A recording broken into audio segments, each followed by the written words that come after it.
அப்போ இந்த qualitative research இறுதி தரங்க பொறுத்த வரைக்கும் எங்களுக்கு இதில் இருக்கிற பாடப்பரப்பு சொல்லி அதனுடைய லே அவுட்டை நாங்கள் பார்க்க இருக்கிறோம்.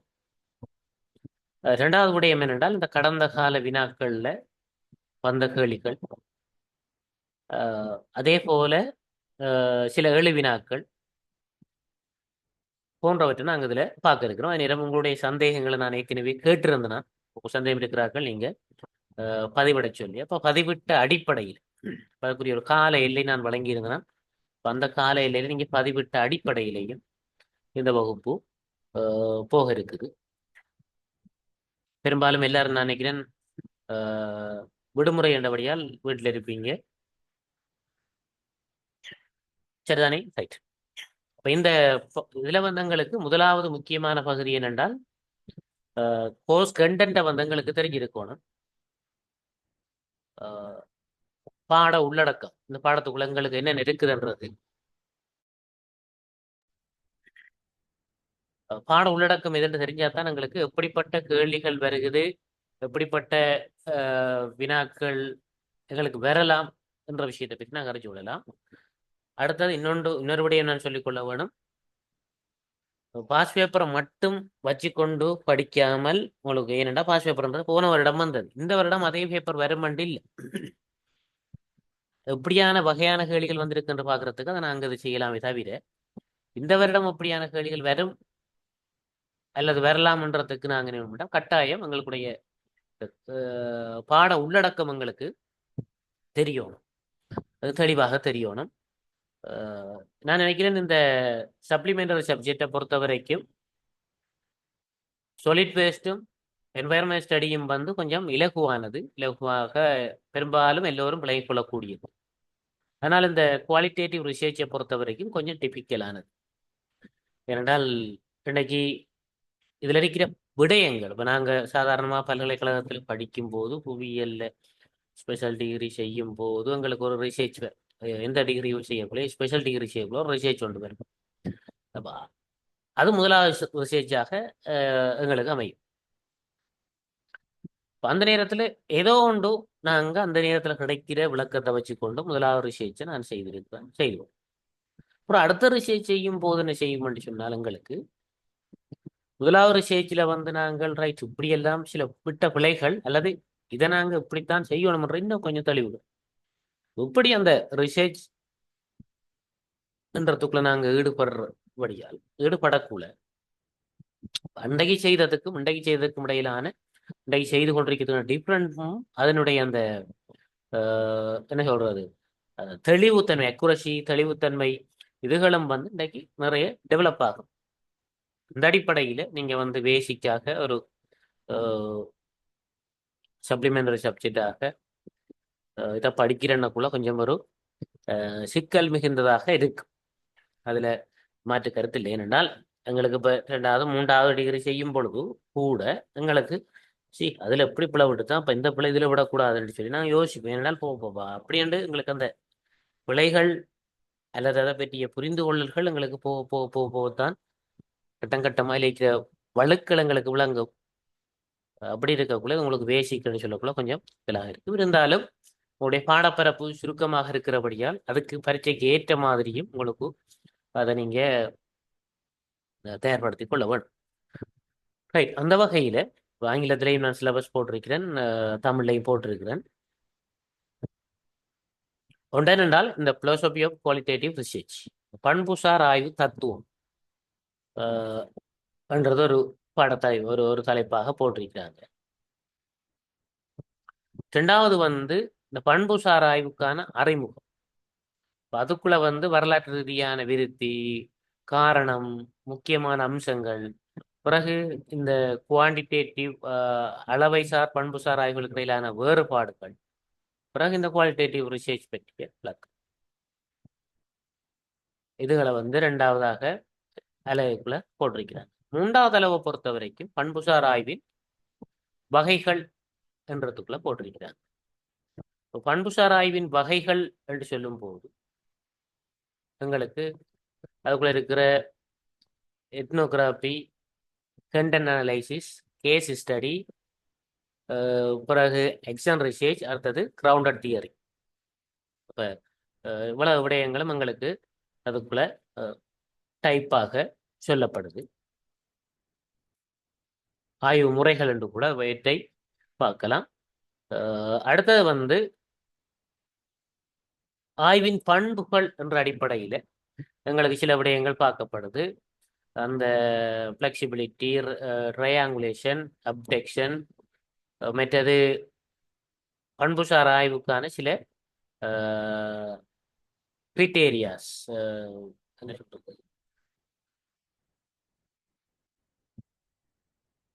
சில அடிப்படை விடயங்கள் என்ற அடிப்படையில் அதை நாங்கள் சொல்லலாம்.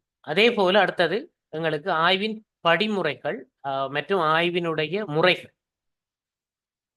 ஆய்வு முறை மெத்தட்ஸ், ஆய்வு முறை. அதில் வந்து எங்களுக்கு சாம்பிளிங், டேட்டா கலெக்ஷன், பிறகு டேட்டா அனலைசிங், தரவு சேகரிப்பு, மாதிரி தரவு பகுப்பாய்வு என்ற அடிப்படையில் அதுக்குள்ள இருந்து எங்களுக்கு தெரியும். அடுத்தது வந்து இந்த ஆய்வின் நெறிமுறைகள், ரிசர்ச் எதிக்ஸ் அண்ட் சொல்லி இவ்வளவும் தான் எங்களுக்கு இந்த பாடப்பிறப்புக்குள்ள இருக்கிற விடயம். அப்போ இவ்வளவுத்துக்குள்ளையும் இருந்து ஏதோ ஒரு வகையில வினாக்கள் வரும்.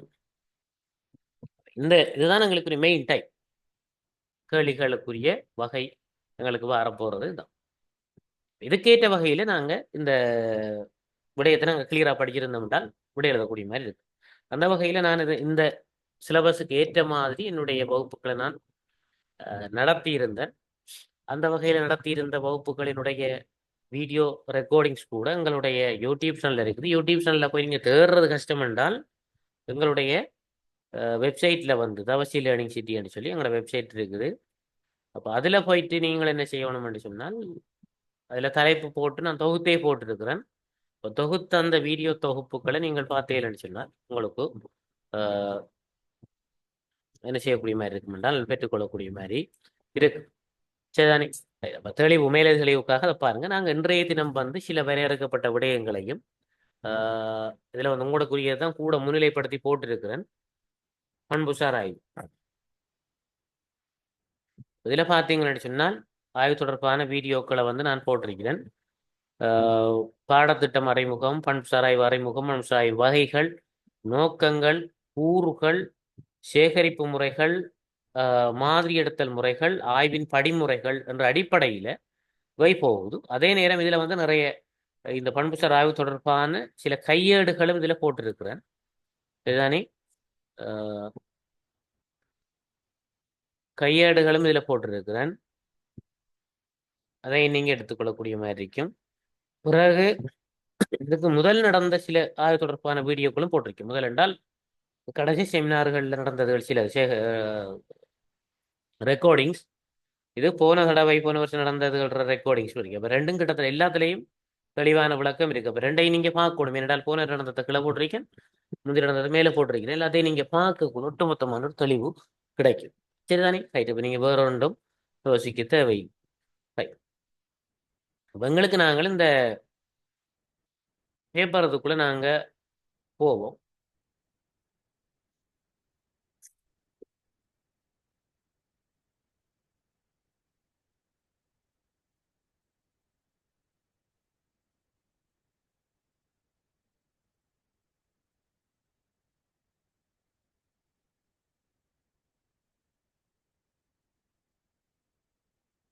இதில் வந்து 2023ஆம் ஆண்டு வந்த பேப்பர் இது. இது வந்து நான் நினைக்கிறேன் 2022ஆம் ஆண்டு வந்த பேப்பர். அப்போ எங்களுக்கு கட்டுரை வினாக்களாகத்தான் எங்களுக்கு வருது. உடைச்ச கேள்விகளாக வாரது குறைவாகத்தான் இருக்கு. அப்போ ஒரே வினா வெளிநேர்ந்தால் புள்ளி இல்லாட்டி அப்படியே போகும். அப்ப அப்படித்தான் எங்களுக்கு இந்த கேள்விகள் கேட்கப்பட்டிருக்குது.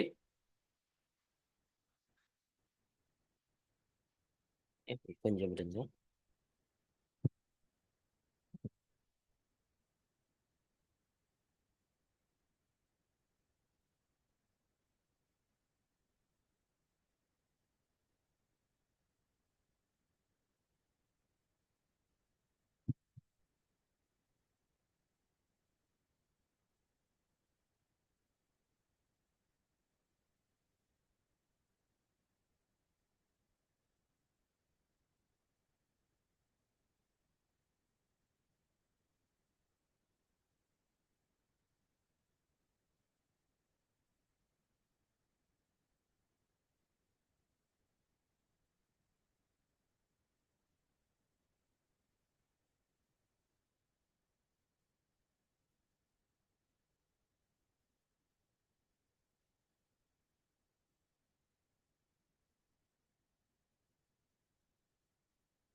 ரைட். அப்ப அந்த வகையில பார்த்தீங்கன்னா அந்த கேள்விகளை பொறுத்த வரைக்கும் சமூகவியலில் பண்புசார் ஆய்வு ஒன்றை மேற்கொள்ளும் படிமுறைகளை கேட்டிருக்கிறாங்க.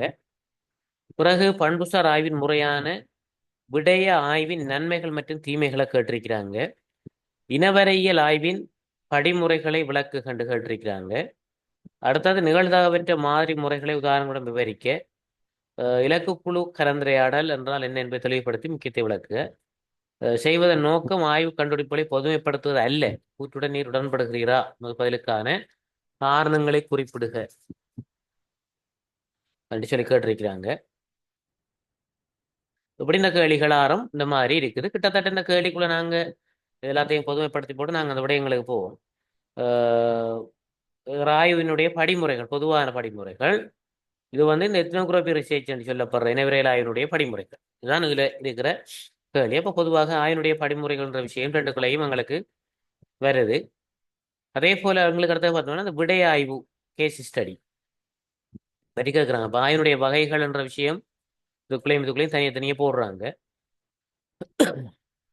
அடுத்த இந்த மாதிரி எடுப்பு முறைகள், பிறகு தரவு சேகரிப்பு முறைகள்,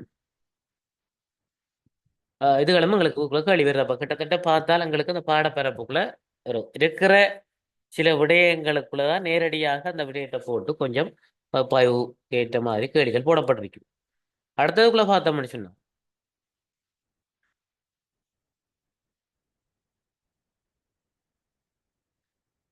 இந்த பண்புசார் ஆய்வுன்றத விளக்கி அதனுடைய பண்புசார் ஆய்வு வந்து கணியம்சார் ஆய்விலிருந்து எவ்வாறு வேறுபடுது என்று சொல்லி எங்களுக்கு இதுல கேட்கப்படுது. அடுத்தது இலங்கையின் பொருளாதார நெருக்கடி தொடர்பான ஆய்வு ஒன்றை நடத்துவதற்கு ஆய்வு பிரச்சனை ஒரு கருத்து கூட அதுக்கான நேர்காணல் மாதிரி ஒன்றை தயாரிக்க கேட்கிறாங்க. அடுத்தது ஒரு மானுடவியலாளர் பழங்குடி மக்களின் கலாச்சார பண்புகளை ஆராய்க்கு பொருத்தமான ஆய்வு முறையாக நீங்கள் கருதும் ஆய்வு முறை எது? நீங்கள் குறிப்பிட்ட ஆய்வு முறையின் நன்மை தீமைகளை ஆராய்க என்று சொல்லி கேட்கிறாங்க. அடுத்தது பண்புசார் ஆய்வில் அடிப்படை கோட்பாடு அல்லது சாரி கிரவுண்டட் தியரி என்றால் என்ன, கோட்பாடு பண்புசார் ஆய்வின் கட்டுப்பாட்டு கட்டமைப்பின் போது எவ்வாறு பயன்படுத்தப்படுகிறது என்பதை விளக்குது. ஆய்வு ஒன்றின் ஆய்வுகளுக்கும் கடைபிடிப்பது நோக்கத்தை முக்கியத்துவம் காரணங்களுடன் விமர்சனம் செய்க. பிறகு இந்த 3 தலைப்புகள்ல தெரிவு செய்து சிறுகுறிப்பு எழுதட்டும். சரிதானே? அப்ப கிட்டத்தட்ட நீங்க இந்த கேள்விகள் 2 இதையும் பார்த்தால் ஒன்று சின்ன சின்ன வேறுபாடுகளோட அந்த கேள்வி அமைப்புகள் இருந்தால் நீங்க படித்த சில விடயங்கள் அல்லது இருக்கிற விடயங்களைத்தான் இதுக்குள்ள உள்ளடக்கி இருக்குது. உதாரணமாக நீங்க பார்த்தா இந்த கிரவுண்டட் தியரின்றது ரிசர்ச் டைப், எத்னோகிராபின்றது ரிசர்ச் டைப், அடுத்தது கண்டென்ட் அனலைசிஸ்ன்றது ரிசர்ச் டைப் ஆஃப் ரிசர்ச் சொல்லி நாங்கள் படிக்கிறது. அப்போ அந்த ஆய்வு வகைகள் என்னென்ன என்ற விஷயம் வந்து எங்களுக்கு ஒரு தெளிவாக இருக்குமாக இருந்தால் அதில் ஒரு கேள்வி இதில் ஒரு கேள்வி எங்களுக்கு செய்யக்கூடிய மாதிரி இருக்கும். அதை விட இந்த கேள்வியும் செய்யக்கூடிய மாதிரி இருக்கு. பாருங்க, இந்த பாடப்பரப்புக்குள்ள அந்த ஆய்வு முறைகள் என்னன்றது தான் எங்களுக்கு ஆய்வு வகைகள் அல்லது ஆய்வு முறைகள் என்றது தான் ஆய்வு வகைகள் இதுக்குள்ள இருக்கு. பார்த்துக்கொள்ளுங்க. சரிதானே? அப்ப இந்த இது எங்களுக்கு தெரியுமாக இருந்தால் மிக தெளிவாக இதுக்குரிய விடை அமைப்புகளை நாங்கள் கொடுக்கக்கூடிய மாதிரி இருக்கு. அந்த 2 3 கேள்வி எங்களுக்கு கிட்டத்தட்ட ஆய்வு முறைகளுக்குள்ள இருக்கு. நான் பார்த்த அளவில் இருக்குது. அப்ப நீங்க 3 கேள்வி 4 கேள்வி செய்கிற அதுல 3 கேள்வி செய்துட்டு இன்னொரு கேள்வியும் உங்களால செய்யக்கூடிய மாதிரி இருக்கு. நேர்காணல் மாதிரி ஒரு மாடல் ஒன்று ஒரு ஒரு தோண்ட தயாரிக்கிறது தான் அதை பற்றி போகுது. ரைட். இப்போ நான் இந்த இதை பொறுத்த வரைக்கும் உங்கள்கிட்ட சொல்ற ஒரு விடயம் என்னென்றால் கட்டாயம் இந்த யூனிவர்சிட்டியில தந்த ஹேண்ட் அவுட்டை வந்து கொஞ்சம் படிக்கணும் நீங்க. ஏனென்றால் இந்த வினாத்தாள் எடுக்கிறவருக்கும் அதுக்கு இடையில நேரடி தொடர்பு இருக்கும். அப்போ அவர் போட்ட விடயங்களை கூடுமான வரைக்கும் எதிர்பார்ப்பாரு. அதே நேரம் நாங்கள் சில விடயங்களை இதண்டு பார்ப்போம். சரிதானே?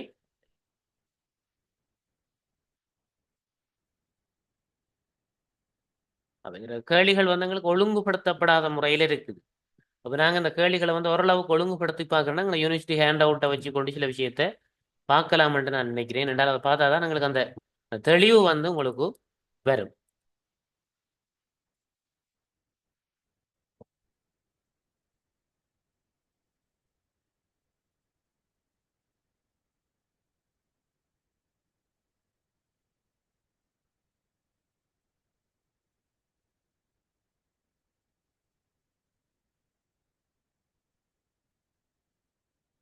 பண்புசார் ஆய்வினுடைய அறிமுகம், நோக்கம், பிரதான கூறுகள், ரெண்டுக்கும் இடையிலான வேறுபாடு, ஆய்வினுடைய வகைகள்,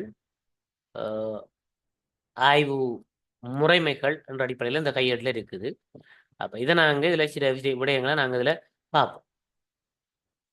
பண்புசார் ஆய்வு முதலாவது ஒரு கேள்வி வந்திருந்த எங்களுக்கு, இந்த பண்புசார் ஆய்வுன்றது எங்களுக்கு என்னன்னு சொல்லி ஒரு கேள்வி வந்திருந்தது. அதனுடைய தத்துவார்த்த ரீதியாக விளக்கி பண்புசார் ஆய்வுக்கும் அதே போல எங்களுக்கு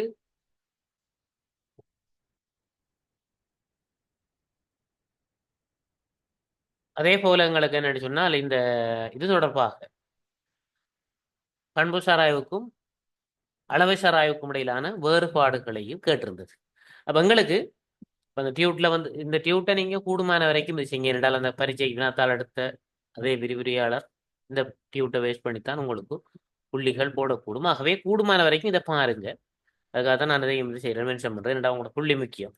அப்ப எங்களுக்கு இதுல பண்புசார் ஆய்வு முறை தத்துவார்த்த பின்னணியை விளக்கி பண்புசார் ஆய்வு முறையானது கணினிசார் ஆய்விலிருந்து இவ்வாறு வேறுபடுகின்றது ஒரு கேள்வி கேட்டிருந்தது. அப்ப இந்த கேள்வியை பொறுத்த வரைக்கும் எங்களுக்குரிய விடையமைப்பு இந்த பண்புசார் ஆய்வினுடைய அறிமுகம். அப்ப நாங்க பண்புசார் ஆய்வுண்டா என்ன என்ற விஷயத்தை நாங்க வரைவிலக்கணத்தை நாங்க கொடுப்போம். பண்புசார் ஆய்வை பொறுத்த வரைக்கும் என்ன, பண்புசார் ஆய்வு என்னத்துக்காக செய்யப்படும்? இப்போ கூடுதல் இப்போ அளவைசார் ஆய்வுக்கும் பாடசாலைகளில் பண்புசார் ஆய்வுகளை நாங்கள் செய்ய இயலாது. அளவைசார் ஆய்வுகளை தான் செய்வோம், மார்க்ஸ் அதுதான் சொல்லி. இப்போ பண்புசார் ஆய்வுன்றதை பொறுத்த வரைக்கும் சமூகவியல்ல கட்டாயம் சில விடயங்களை கொஞ்சம் நடத்தைகள், சமூக நிகழ்வுகள் பற்றி ஆழமான அல்லது ஒரு தெளிவான விளக்கத்தை பெறுறதுக்கு பண்புசார் ஆய்வு ஒரு முக்கியமான ஒரு அணுகுமுறையாக இருக்கு. அப்ப இந்த பண்புசார் ஆய்வை பொறுத்த வரைக்கும் எங்களுக்கு ஒரு மனிதருடைய அனுபவங்கள், நடத்தைகள், சமூகத்தில் நிகழ்கிற நிகழ்வுகள் ஆகியவற்றை நாங்க அதனுடைய இயல்பான சூழலையே புரிந்து கொள்றது, அதே நேரம் அதை பற்றிய விளக்குறது, அதை பற்றி கவனம் செலுத்துறது உட்பட்ட ஒரு ஆராய்ச்சி முறையாகத்தான் இது உங்களுக்கு பார்க்கப்படுது. இந்த கணியம் சார் ஆய்வை பொறுத்த வரைக்கும் எவ்வளவு என்ற அடிப்படையில தான் அது கூடுதலாக அதனுடைய விடயத்தை கொடுக்கும். ஏன்ன்றதை கொடுக்காது, ஏன் அல்லது எப்படின்றதை கொடுக்காது. ஆனா பண்புசார் ஆய்வை பொறுத்த வரைக்கும் ஏன் அல்லது எப்படின்றதுல அதிக அக்கறை கொண்டதாகவும் காரணங்களை அறிகிறதாகவும் காணப்படுது. அப்போ கூடுதலான புவியியல் ஆய்வுகள் அல்லது சமூகவியல் ஆய்வுகள் அல்லது போன்றவை கூடுமான வரைக்கும் இந்த பண்புசார் ஆய்வுகளாகத்தான் இருக்கு. சரிதானே? இப்போ பண்புசார் ஆய்வாகத்தான் இருக்கு. என்றால் ரீசனை கொடுக்கிறது, சொல்யூஷனை கொடுக்கிறது இந்த பண்புசார் ஆய்வினுடைய நோக்கமாக இருக்கு. அந்த வகையில் இந்த பண்புசார் ஆய்வினுடைய சில பண்புகள் எங்களுக்கு குறிப்பிடப்பட்டிருக்குது. ஒன்று ஆய்வுத்தன்மை, இதை பற்றியில நான் ஏற்கனவே விளங்கப்படுத்திருக்கிறேன்.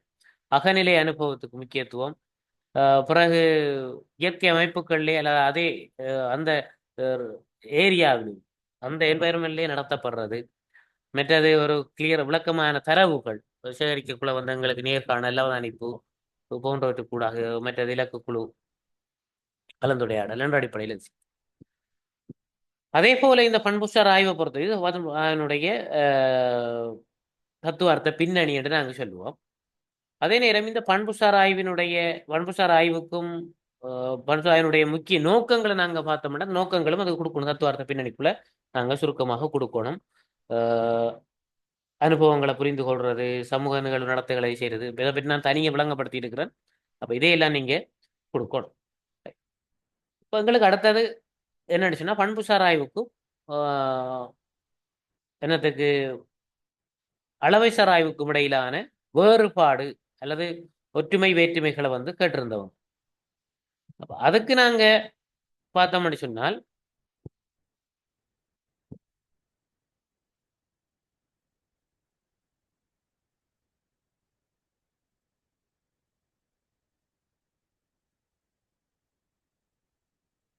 பல்வேறு அடிப்படையில் நாங்க அந்த வேறுபாடுகளை கொடுத்து கொண்டு போகலாம்.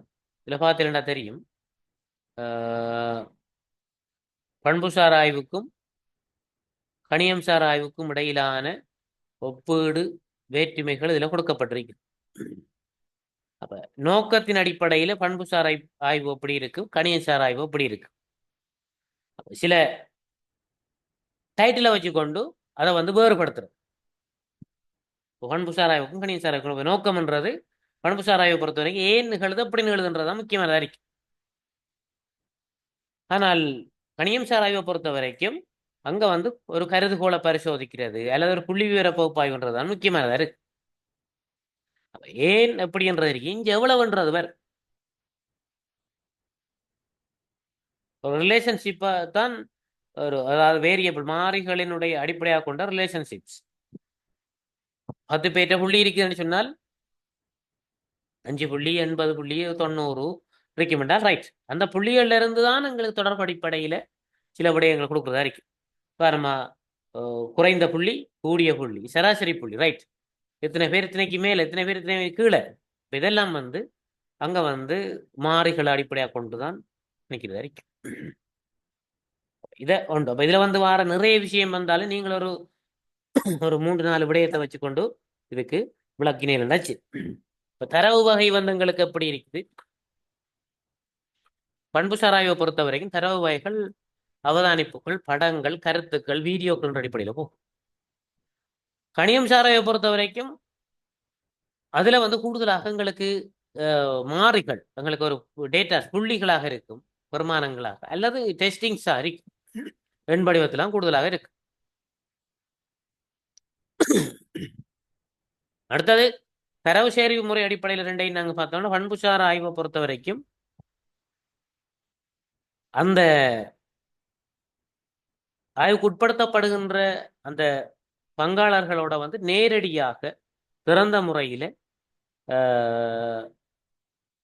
தரவுகள் சேகரிக்கப்படும். நேர்காணலோ அல்லது கலந்துரையாடலோ இதுகளை வந்து அந்த இதுக்குள்ள வரும். கணியன்சார் ஆய்வை பொறுத்த வரைக்கும் அப்படி இல்லை. ஏதோ ஒரு ஸ்கேல்ஸ் அடிப்படையாக கொண்டுதான் அவை இது செய்யப்படும். குவேஷனியார்ஸ், எக்ஸாம் பேப்பர்ஸோ அல்லது ஒரு கேள்வி வினாக்கொத்துக்கள் இப்படி அதை வச்சுக்கொண்டு பகுப்பாய்வு செய்யப்படும். அடுத்து பகுப்பாய்வு நுட்பங்கள் அடிப்படையிலையும் பார்த்தீங்கன்னு சொன்னால் எங்களுக்கு நிறைய வேறுபடும். பண்புசார் ஆய்வை பொறுத்த வரைக்கும் கருப்பொருள் பகுப்பாய்வு, உள்ளடக்க பகுப்பாய்வு, அடிப்படை கோட்பாடு ஆகியவற்றை கொண்டதாக இருக்கு. தரவுகள் வந்து கிட்டத்தட்ட வகைப்படுத்தி தான் நாங்கள் அதை வேறுபடுத்தி பார்ப்போம். அப்ப இந்த பண்பு ரீதியாக எத்தனை பேர் இருக்கிறாங்க, இதை வந்து விரும்புகிறாக்கள் எத்தனை பேர் அப்படின்னு சொல்லி தான் நாங்கள் பார்ப்போம். ஆனால் கணியன்சார் ஆய்வை பொறுத்த வரைக்கும் பல்வேறு ஸ்டாட்டிஸ்டிக்கல் மெத்தட் வந்து அங்கே யூஸ் பண்ணப்படும். அவரேஜ் காண்றது, இடை காண்றது, அவரேஜ் இடையும் உண்டு, சராசரி அல்லது இடை. அதே போல இடையம் மீடியன், இடையம் காண்றது போன்றவை எல்லாம் இதுக்குள்ள இருக்கு. சராசரி அல்லது இடையம், பிறகு ஆகாரம், மற்றது விலகல், இப்படியான விடயங்களுக்குள்ள வரும். விலகல்கள், நியம விலகல், சராசரி விலகல், இதெல்லாம் வரும். இப்போ நாங்கள் ஒரு SPSS என்ற ஒரு சாஃப்ட்வேர்ல வந்து டேட்டா SPSS வந்து கூட யூஸ் பண்ணப்படும். பகுப்பாய்வுக்காக இதற்கு கூட SPSS போன்ற இதுகளை வந்து நாங்கள் யூஸ் பண்ணுவோம். ஏனென்றால் புள்ளி விவர தரவுகள் தான் எங்களுக்கு வேணும். மற்ற இதில் வந்து இந்த ஹைபோதீசிஸ் என்று சொல்லுவாங்க, கருதுகோள் பரிசோதனைகள் முக்கியமாக இருக்கு. சூனிய கருதுகோள், மற்ற கருதுகோள் அப்படின்றதெல்லாம் வச்சு கொண்டு செய்வாங்க. ஆனால் பண்புசார் ஆய்வை பொறுத்த வரைக்கும் கூடுதலாக ஒரு என்ன சொல்றது, இந்த ஸ்டாட்டிஸ்டிக்கல் மெத்தட்ஸ் வந்து குறைய இருக்கும். சில படங்கள் மூலம் அதுகளை காட்டுவாங்க, கிராப்ஸ்கள்ல. ஆனால் அந்த ஸ்டாட்டிஸ்டிக்கல் மெத்தட் வந்து அங்கே கூட பயன்படுத்தப்படுறது இல்லை. அடுத்த முடிவின் தன்மையை பொறுத்த வரைக்கும் பண்புசார் ஆய்வுக்கும் கணியம் சார் ஆய்வுக்கும் இடையில வந்து எங்களுக்கு வேறுபாடு இருக்கும். பண்புசார் ஆய்வை பொறுத்த வரைக்கும் எங்களுக்கு சேகரிக்கப்பட்ட தரவுகள் இதுகளை வச்சுக்கொண்டு கிடைக்கிற அந்த விளக்கத்தை வச்சு ஒரு சொல்யூஷனை, ஒரு இதை வந்து கொடுக்கக்கூடிய மாதிரி இருக்கு. கிட்டத்தட்ட அந்த விஷயம் வந்து எங்களுக்கு நடைமுறையில வந்து சாத்தியப்படக்கூடிய மாதிரியும் இருக்கு. ஆனால் கணியன்சார் ஆய்வை பொறுத்தவரையும் அப்படி இல்லை. ஒரு பாப்புலேஷன் அல்லது ஒரு எண்ணியல் ரீதியாக வாரபடியால் இந்த முடிவு கிடைக்கக்குள்ள நாங்க அந்த எண் பெருமானத்தை அடிப்படையாக வச்சு கொண்டுதான் தீர்மானங்களை கொடுப்போம்.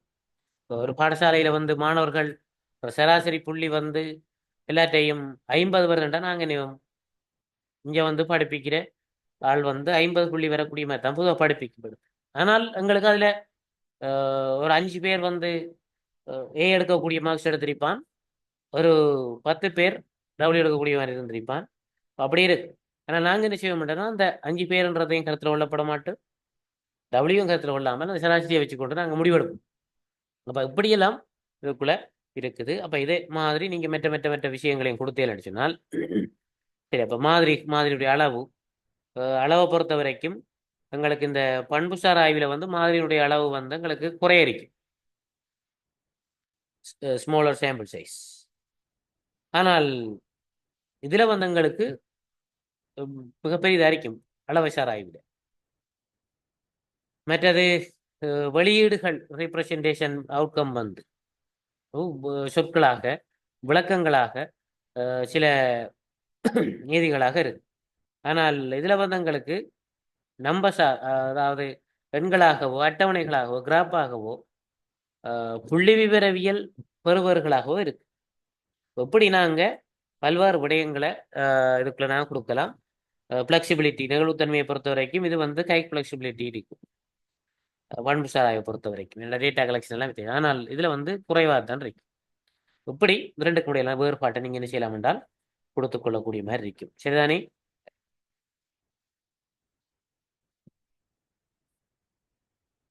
அடுத்த கேள்வி ஒன்று அதுல கொடுக்கப்பட்டிருக்கேன்னு சொன்னால் அப்ப இதுல அடுத்த ஸ்ட்ரக்சருக்குள்ள நாங்க போவோம், முக்கியமானதுகளை பார்ப்போம். பொருளா நெருக்கடி தொடர்பான ஆய்வு ஒன்று ஒரு ஆள் செய்ய போறாரு. அதுக்கான மாதிரி நேர்காணல் ஒன்றை தயாரிக்க. அப்ப இந்த நேர்காணல் ஒன்றை தயாரிக்கிறது என்று சொன்னால் நேர்காணலுக்குரிய வினாக்கொத்து மாதிரி நேர்காணல்.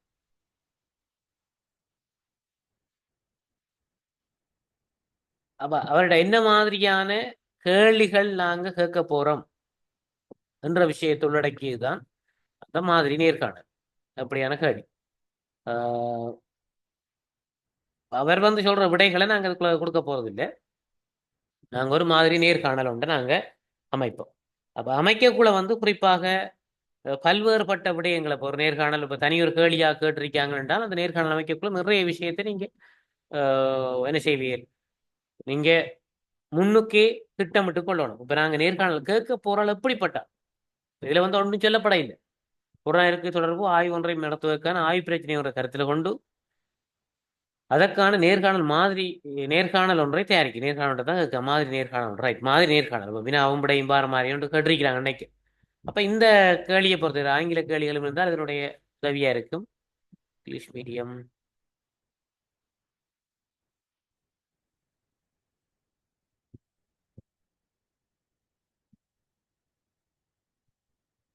guide for and depth interview using research problems related to the Sri Lanka. அப்ப நேர்காணல் வழிகாட்டியோட தயாரிக்கிட்டான். இதுதான் கேள்விங்கிறது. சரிதானே? அப்ப நேர்காணல் வழிகாட்டி என்று சொன்னா நாங்க இப்ப இதுல வந்து முக்கியமாக ஒரு நேர்காணல் செய்ய போறோம் என்றால் நாங்க என்ன செய்ய போறோம் என்றதுதான் இதுல இருக்கிற உள்ளடங்குற விட. நேர்காணல் செய்ய போறோம் என்றால் நாங்க இதுல என்ன இருக்கணும்,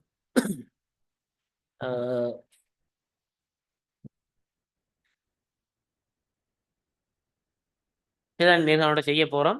அந்த நேர்காணல் வந்து எப்படி இருக்க போகுதுன்றத கேட்குறாங்க. அப்ப அதுல வந்து எங்களுக்கு ஒரு விடயம் நாங்க எல்லாம் முதல்ல வந்து நாங்க என்னென்னா அந்த நேர்காணலுக்குரிய அதாவது இந்த நேர்காணல் செய்ய போறேன் என்ன செய்ய போறீங்க இதுதான் கேட்குறாங்க. ஒரு ஆளை நேர்காணல் செய்ய போறீங்க என்ன செய்ய போறீங்க. இப்ப சாதாரணமாக சுருக்கமாக நாங்கள் ஒரு நேர்காணல் செய்ய போறோம்ட்டா ஒரு ஆளை ஒரு அரசியல்வாதியை நேர்காணல் செய்ய போறோம்னு வச்சுக்கொள்வோம். சரியோ?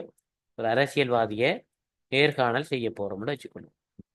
அப்ப நாங்க முதல் என்ன செய்வோம், கட்டாயம் என்ன விடயம் பற்றியதாக அந்த மெயினான கருப்பொருள் என்ன வரைக்க போகுது. ஒரு ஒரு தேர்தல் ஒரு ஆள் நிற்கிறார், பிரதேச சபை தேர்தல் என்றால் எங்களோட முக்கியமான விடயம் என்ன, அந்த பிரதேச சபை தேர்தல் நிக்கிறதுக்குரிய காரணம் அதை சுற்றியதா பிரதேச சபை தேர்தல் என்னுடைய மெயின் கருப்பொருள் அறிக்க போகுது. அப்ப நாங்க வந்து என்ன தலைப்பு அல்லது என்ன ஆய்வு பிரச்சனை என்ற விஷயத்தை நாங்கள் முதல்ல திட்டமிட்டுக் கொள்ள வேண்டும். அந்த வகையில் இதுல வந்து எங்களுக்கு பொருளாதார நெருக்கடி என்ற விஷயம் தலைப்பா வச்சுக்கொண்டு அதுல வார ஆய்வு பிரச்சனைகளை நாங்க செய்ய போறோம். பொருளாதார நெருக்கடியால வந்து எங்களுக்கு பிரச்சனை பல்வேறுபட்ட பிரச்சனைகள் வேணும். என்ன வறுமையோ, இப்போ ஏதோ ஒரு தலைப்பு, வறுமையோ அல்லது தற்கொலைகளோ அல்லது வெளிநாடு செல்றது, தொழில் வாய்ப்பின்மை அப்படின்னு சொல்லி நாங்க நிறைய விஷயங்களை அதுக்குள்ள எடுப்போம். அப்ப அந்த தலைப்பை நாங்க முதல்ல தீர்மானத்தை எடுத்துக்கொள்ள வேண்டும். இரண்டாவது விடயம் என்னன்னு சொன்னால் யாருக்கிட்ட நாங்க இது செய்ய போறோம். அப்ப நாங்க ஒரு அரசியல்வாதி, இப்ப உதாரணமா இந்த கேள்வியை பொறுத்த வரைக்கும் ஒரு அரசியல்வாதி கிட்டயா அல்லது ஒரு படித்த ஒரு அதிகாரி கிட்டயா அல்லது துறை சார்ந்தவர்கள் கிட்டயா அல்லது பாமர மக்கள் கிட்டயாண்டு. உதாரணமா நாங்க வந்து ஒரு பொருளாதார நெருக்கடிக்கு இலங்கை அரசாங்கத்துடைய பொருளாதார கொள்கைகள் எவ்வாறு காரணமாக இருக்கிறது என்று சொல்லி நீங்க ஒரு கேள்வியை வந்து ஒரு சாதாரண மக்கள்கிட்ட கேட்டீங்கன்னா எதிர்மறையாயும் சொல்லுவாங்க. சில வளர்ந்தால் அந்த குறிப்பிட்ட அரசியல்வாதியினுடைய என்ன சொல்றது விசிறி என்றால் அதை விட அப்படி இருக்கல, இவர்கள் தாங்க எடுத்தவர்கள் தாங்க எடுத்தலாம் சொல்லுவாங்க. அப்படி நிறைய முன்னுக்கு பின்னான விடை அமைப்புகள் அல்ல தரவுகள் எங்களுக்கு கிடைக்கும். உண்மையிலே வந்து அந்த கேள்வி எங்களுக்கு வந்து ஆறு நாங்க தெரிவு செய்யப்போம். ஒரு சாதாரண கூலி வேலை செய்கிறவனை நாங்க தெரிவு செய்ய போறோம்டா அவனுக்கிட்ட கேட்கக்கூடிய கேள்வி பொருளாதாரக்கடியால வீட்டில வருமானம் எவ்வளவு, அந்த வருமானம் போதுமா, வீட்டுல சாப்பாடு என்ன மாதிரி, உடுப்பு என்ன மாதிரி, இப்படி நாங்க கேட்கலாம். அதை விட்டு அவன்கிட்ட வந்து சர்வதேச ரீதியான விடயங்களை கேட்கவழி கிடையாது அதுன்னு. அப்ப அதால நாங்க இந்த நான் சொல்ற விஷயத்தை நீங்க என்ன கேள்வி விடையா கழினா சரி, அதை சுருக்கமா நான் சொல்றேன் சரியோ. இதே இதை நீங்க இந்த இறக்க ரீதியாக விலை கொண்டு போகணும் கட்டுரை அமைப்பு வினா. அப்ப எங்களுக்கு இந்த நேர்காணல் பட வேண்டியவர் யாருன்றதை தீர்மானிக்க வேண்டியது எங்களுக்கு கட்டாயம் முக்கியம். அவருடைய எடுகேஷன் பின்னணி, கல்வி பின்னணி, அவருடைய அந்த வகி பங்கு ரோல். இப்ப 24 மணித்தியாலமாக ஒரு செய்தித்தளமும் பார்க்காம வீட்டிலேயே ஒரு படத்து கிடக்கிற ஒரு வரத்து நோயாளிக்கிட்ட போய் நாங்க இதை கேட்கலாது. அப்ப அவருக்கு இதை பற்றி ஒன்று தெரிஞ்சிருக்காது. அப்ப யாருக்கிட்ட நாங்க கேட்க போறோம்ன்றது தெரிஞ்சிருக்கணும் எங்களுக்கு, ரைட். அப்ப அவர் வந்து இப்போ அவர்கிட்ட ஒரு கேள்வி ஒன்று நாங்கள் பின்னே கேட்க போறோம், ரைட். சமூக வலைத்தளங்களிலே இந்த இலங்கையின் பழைய ஆட்சியை தான் நான் சொல்றேன், பழைய ஆட்சி தான் சொல்றேன். இதுல வந்து என்ன வேர் துரத்தி அடிக்கப்பட்டதை நீங்கள் பார்த்தீர்களா என்றா ஒன்றுமே பார்க்காத ஒரு ஆளுக்கிட்ட போய் நாம சொன்னோம்டா, ஒன்றுமே கேட்காத ஒரு அவர் வருத்தம் கண்ணே தெரியாத ஒரு ஆளுன்னு சொன்னோம். அப்ப யாரை தெரிஞ்செடுக்கிறன்றதை பொறுத்து தான் எங்களுக்கு தரவு கிடைக்கிறதுன்றது இருக்கு. அப்ப அதை வந்து நாங்க முடியா முதல்ல தீர்மானிக்கணும் ஆரை நாங்க தேர்ந்தெடுக்க போறோம், அவருடைய கல்வி பின்னணி என்ன, அவருடைய ரோல் வகிபங்கு என்ன, சமூகத்தில் அவருடைய வகிபங்கு என்ன, அதே நேரம் அவருடைய அவர் அவர் வாழ்கின்ற குழுமம் அப்படிப்பட்டது அப்படி என்றெல்லாம் இருக்கு. இப்ப விவசாயம் மட்டும் செய்து தான் உண்டு தன்னை வாழ்வுண்டு இருக்கிற ஆளுக்கிட்ட இந்த அரசியலை பற்றி கேட்கல. அது என்றால் 4 பேரோட சம்பந்தப்பட்டவர்கள்ட்ட அரசியலை பற்றி பொருளாதாரத்தை பற்றி சொல்லுவாங்க. அப்ப அந்த இதையெல்லாம் நீங்க என்ன கருத்துல கொண்டு அந்த குறிப்பிட்ட நபரை முதல்ல தெரிவு செய்யும். 3வது விடயம் வந்து தெரிவு செய்யப்பட்ட நபருக்கு ஏற்ற வகையில எங்களுடைய இந்த நேர்காணலினுடைய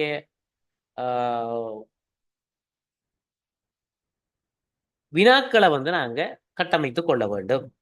அப்ப அதுல வந்து அவருடைய கல்வி பின்னணி என்ன, அவர் தெரிந்திருக்கக்கூடிய விடயங்கள் என்னன்றதையெல்லாம் நாங்க ஓரளவு முன்கூட்டியே நாங்கள் என்ன வேணுமென்றால் உணர்ந்து கொண்டு அந்த வினாக்களை தயாரிக்கணும். இப்ப ஒரு ஆசிரியராக இருக்கிறவர்கிட்ட அவர் அரசியல்ல ஒரு துளி கூட ஈடுபாடு இல்லாதவர்கிட்ட நாங்க ஒரு கேள்வியை, ரைட், அரசியலில் இப்போது நடந்து கொண்டிருக்கின்ற மாற்றங்களை நீங்கள் அவதானித்திருப்பீர்கள், பழையதை தான் சொல்றேன்னா பத்தி இதெல்லாம் சொல்லல பழையது. அப்ப மாற்றங்கள் அடிப்படையில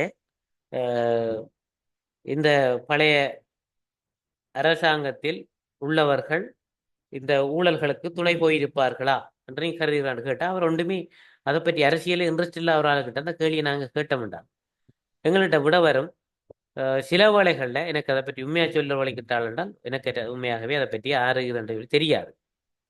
ஆனால் தெளிவாக நிறைய யூடியூப் சேனல்கள் அல்லது நிறைய ஆய்வு வீடியோக்கள் வாரது என்ன. இப்போ சில இதுகளை நான் பார்த்தது அடிப்படையில் நான் பார்க்கிறோன்றேன் நான் அதுக்குள்ள சொல்லுவேன். இப்போ ஊடறுப்பு வரும் சில சில நேர்காணல் கொஞ்சம் நிறைய உண்மைகளோட சில அரசியல் ஆய்வாளர்களை வச்சு கொண்டு செய்வாங்க. அப்போ அப்படியானதுகளில் பார்க்கக்குள்ள எங்களுக்கு தெளிவிருக்கிறாள் வந்து வேண்டாம் டேட்டாவை நிறைய டேட்டாவை சொல்லுவார்.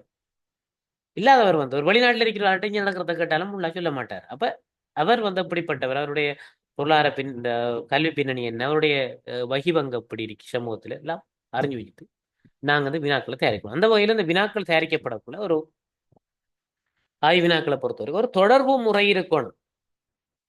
தொடர் முறைன்றது எப்படி இருந்துச்சுன்னா, உதாரணமா நான் ஒரு இதண்டு போட்டிருந்தேன். அஹ்,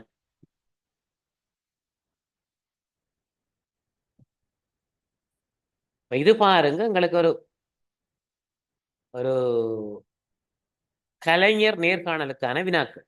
நாங்கள் இது ஒரு யூடியூப் சேனல் ஒன்றுக்காக செய்யறதுக்காக இப்படியான ஒரு நாங்கள் ஒழுங்குபடுத்தி எடுத்தேன். கிட்டத்தட்ட நான் நினைக்கிறேன் ஒரு 10 கேள்வியோ 6 கேள்வி வார மாதிரி ஒரு கேள்வி. அப்ப இதுல பார்த்தேன்னா தெரியும், உங்களை பற்றி ஒரு பொதுவான அறிமுகத்தை வழங்க முடியுமா? நாங்க கேள்வி கேட்போம். அவர் வந்து சொல்லுவார், கலைஞரா உங்களுடைய பெயர், வசிக்கும் இடம், உங்களுடைய தற்போதைய தொழில் போன்ற விடயங்களை நாங்கள் கூடுதலாக எதிர்பார்க்கிறோம். அப்ப ஒரு கலைஞர் ஒன்று எடுத்த உடனே நாங்கள் அவர்கிட்ட நீங்க என்ன படம் நடிச்சிக்கலன்னு கேட்கறத விட நாங்க பொதுவாக என்ன செய்யணும், நாங்க அதான் ப்ரொமோஷனுக்காக சில விஷயத்தை செய்வோம். இப்போ கிட்டத்தில் ஒரு படம் ஒன்று வெளியாயிருக்குன்னு வச்சுக்கொள்வோம். ஒரு ஒரு படம் உண்டு அல்லது பாட்டு ஒன்று பிரபலமாக்கணும், ரைட்? வணக்கம், இப்போ ஒரு பாட்டு ஒன்று சொல்லி, இந்த பாட்டினுடைய பாடகரே உங்களை இந்த இதுக்கு வரவேற்கிறோம், இந்த பாடலுக்கு கூடாகத்தான் நீங்கள் வந்து மக்களுக்கு நிறைய அறிமுகமாகியிருப்பீர்கள் என்று போட்டு நாங்கள் சொல்லுவோம். அதான் அந்த ப்ரொமோஷனுக்காக அவரை நாங்கள் உடனே ஃபோக்கஸ் பண்ணுறதுக்காக சொல்லுவோம். அது ஒரு விஷயம். ஆனால் அவர்கிட்ட வந்து கேள்விகளுக்குள்ள நாங்கள் பின்னுக்கு இருந்து இந்த இப்போ இதில் வந்து ஒரு கேள்விகள் இருக்குது, வளர்ந்து வரும் ஏனைய கலைஞர்களுக்கு நீங்கள் கூறுகின்ற சில கருத்துக்கள் என்னன்றதை நாங்கள் முன்னுக்கே கேட்டோம்டா பொருத்தம் இல்லை. அவருக்கு வளர்ந்து வார கலைஞர்களுக்காக நீங்க வந்து என்ன சொல்றீங்க முன்னுக்கு கேட்கறது அவ்வளோ அழகு இல்லை. எவ்வளவு விஷயம் இருக்கு அவரை பற்றி சொல்லணும், அவர் வளர்த்து விட்டாக்களை பற்றி சொல்லணும். இதுல வந்து பார்த்தீங்கன்னா தெரியும், பொதுவான அறிமுகத்தை வழங்க முடியுமான்ற ஒரு கேள்வி கேட்கும்.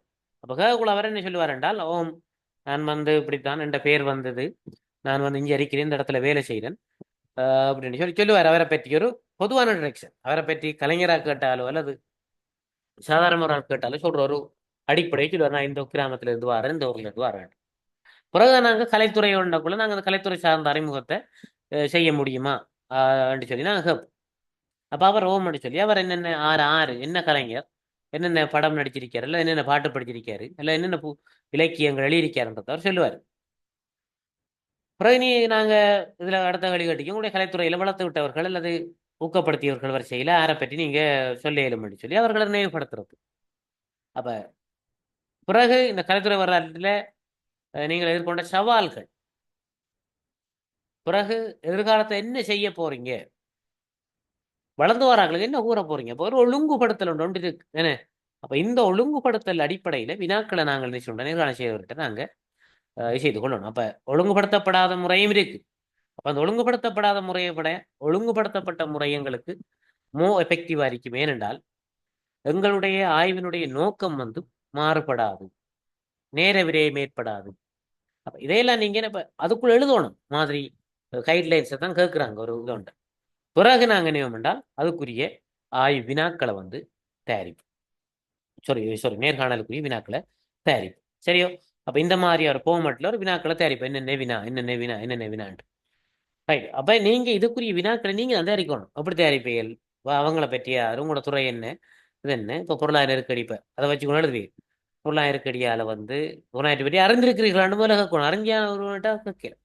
அதுக்குரிய காரணம் வந்து நீங்களே ஆப்ஷனும் கொடுக்கலாம். உதாரணமாக பொருளாதார நெருக்கடியில வந்து இலங்கையில் ஏற்பட்டதுக்கு இந்த ஊழல் மிகுந்த ஆட்சி தான் காரணம் என கருதுகிறீர்களா, அல்லது அரச துறையில வந்து திட்டமிடல் பொருத்தம் என்று கருதுகிறீர்களா, நீங்கள் அந்த விடையை சொல்லலாம். அவர்கள் அந்த இடத்துல ஆப்ஷனா சொல்லி அதை விளக்குவாங்க. அப்படியும் இருக்குது. இப்ப வினாக்கொத்துகளில் வார மாதிரி நாங்கள் விடைகளை சொல்லலாம். தனியாக ஒரு டிரெக்ட் கேள்வியாக கேட்கலாம். அந்த கேள்விக்குள்ள இருந்து அவங்களுக்கு இலவுபடுத்தி விடை எடுத்து கொடுக்குற மாதிரியும் இருக்கு. ஒரு நாங்க பொருத்தம் இல்ல அவர் கருத்தை போடுறோம். பொருளாதார நெருக்கடிகள்ல வந்து இலங்கையில் இருக்கிற அனர்த்தமும் இதுகளில் அதாவது அனர்த்தம், மற்றது நவீன விவசாய பொருளாதாரத்துக்கு மாறாதது போன்ற காரணங்களும் செல்வாக்கு செலுத்தி இருக்கின்ற கருதியிருக்கலாம் என்றோடனே அவர் வந்து அந்த நவீன விவசாய பொருளாதாரம் என்ற வேர்ட் வந்து அவருக்கு புதிதாக இருக்கலாம். அப்ப அவர் நவீன விவசாய பொருளாதாரம் என்னும் போது குறிப்பாக விவசாயத்துல வந்து நாங்க இயந்திரங்களை பயன்படுத்துறது, ரோபோஸ் இதுகளை பயன்படுத்துறது, பூச்சி கட்டுப்பாடுகளை மைக்ரோ லெவல்ல செய்யறது, அப்ப அப்படியான விடயங்களையும் இதுல சொல்லுவாங்க. அப்ப சொன்னா தானே அவருக்கு கொஞ்சம் ஓரளவுக்கு அதுகள் ஞாபகம் வரும். அப்ப அந்த மாதிரியான விடயங்களையும் கேள்விக்குள்ள நீங்க உள்ளடக்க வேண்டும். அந்த வகையில நீங்க வினாக்களை தயாரிப்பீங்க. ஆய்வு வினாக்கள், சாரி நேர்காணல் வினாக்கள், ஒரு குறிப்பிட்ட வினாக்களை தயாரிக்கணும். அதை நீங்க ப்ரிப்பேர் பண்ணி எடுத்துக்கோ அதை நீங்கள் உதாரணமாக எடுத்துக்கொள்ளணும். நிறைய வினாக்கள் எடுக்கலாம். கடைசியில் வந்து நீங்கள் இந்த பொருளாதார சொல்யூஷன் கேட்குற மாதிரி சொல்லலாம். இப்போ இதுக்கு நீங்கள் என்னதான் வழிமுறைகள் சொல்றீங்கன்ற மாதிரி நீங்கள் கேட்கலாம். அப்போ இது வந்து எங்களுக்கு என்ன நேர்காணல் வினாக்கள். பிறகு இதை கொண்டு போய் அவர்கிட்ட கேட்கிற முறை எப்படி ஒரு ஆள்கிட்ட போய் கேட்கறது. இப்போ நாங்கள் போகிறோம் திருட்டு ரோடால போட பிடிச்சி ரைட் நெல்லு நான் உங்களை நேர்காணல் செய்ய போடுறேன்டா ஏசி போடுவாங்க. நாங்கள் என்னென்ன எங்களை அறிமுகப்படுத்துவோம்.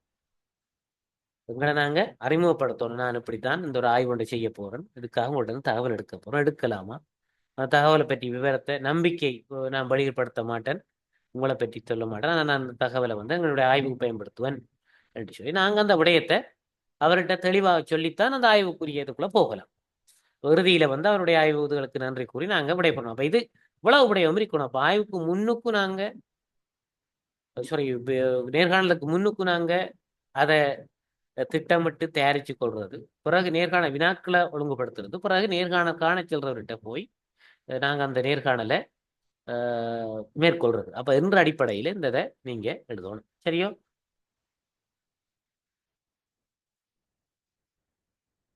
அடுத்த கேள்வி பார்த்தீங்கன்னு சொன்னால், ஒரு மானுடவியலாள பழங்குடி மக்களின் கலாச்சார பண்புகளை ஆராய்வதற்கு பொருத்தமான ஆய்வுமுறையாக எந்த ஆய்வுமுறை பொருத்தம் என்று சொல்லி கேட்குறாங்க. அப்போ நாங்கள் அடுத்ததுல கிரவுண்டட் தியரியும் வருது.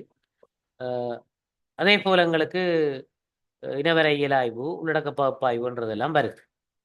அப்போ நாங்கள் இதுக்குள்ள கேள்வி 4 கேள்வி 4 3வது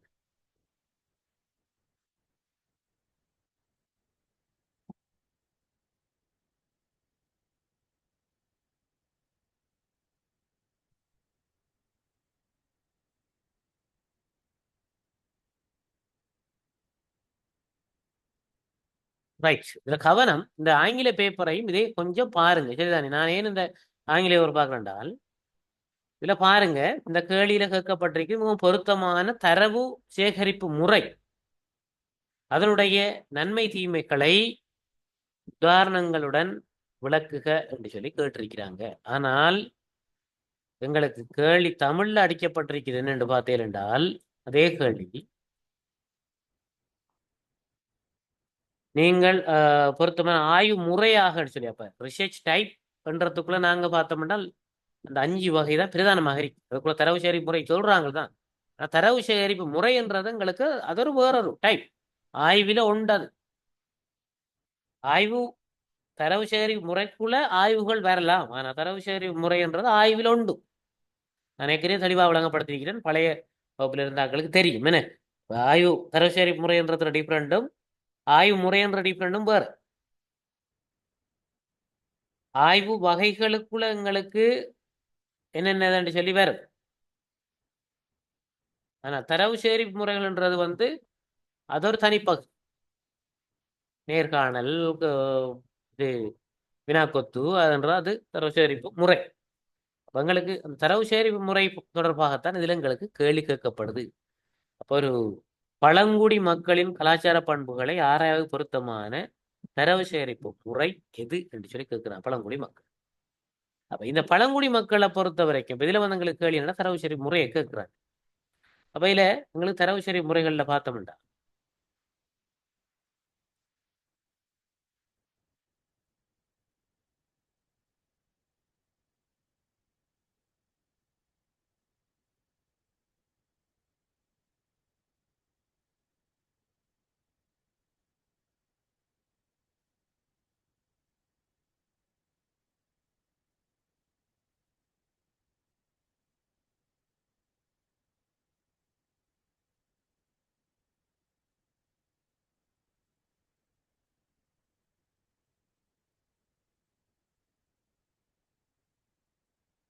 பொதுவாக இதுல எங்களுக்கு அந்த கேள்வி தரவு சேகரிப்பு முறைகளுக்குலாம் எங்களுக்கு அந்த இது வருது.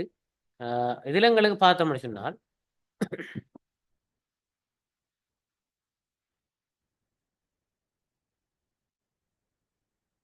ரெண்டு விஷயத்தை நாங்க இதுல பார்க்கலாம்.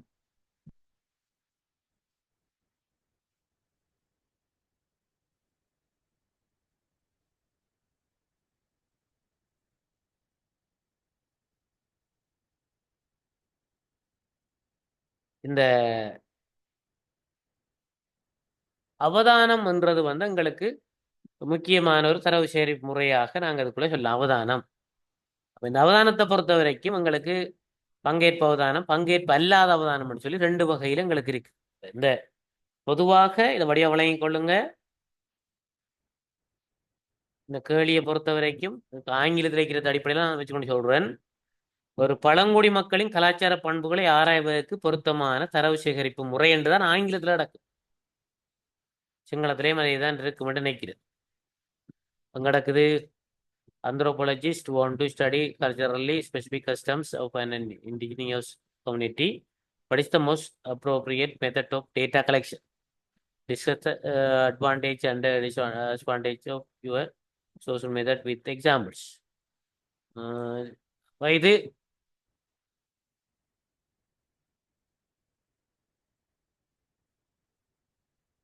சரிதானே? அப்ப இதுல வந்து இந்த ஆங்கிலத்துல போடப்பட்டிருக்கு தரவு சேகரிப்பு முறை என்னன்னு சொல்லி குறிப்பிடப்பட்டிருக்குது. அதே நேரம் உங்களுக்கு இது ஒரு ஆய்வு வகைக்குள்ள இதுக்குள்ள வரும்னு சொல்லியும் ஒரு கேள்வி கேட்கலாம். ரெண்டு வகையில இந்த கேள்வியை நாங்க அணுகணும்.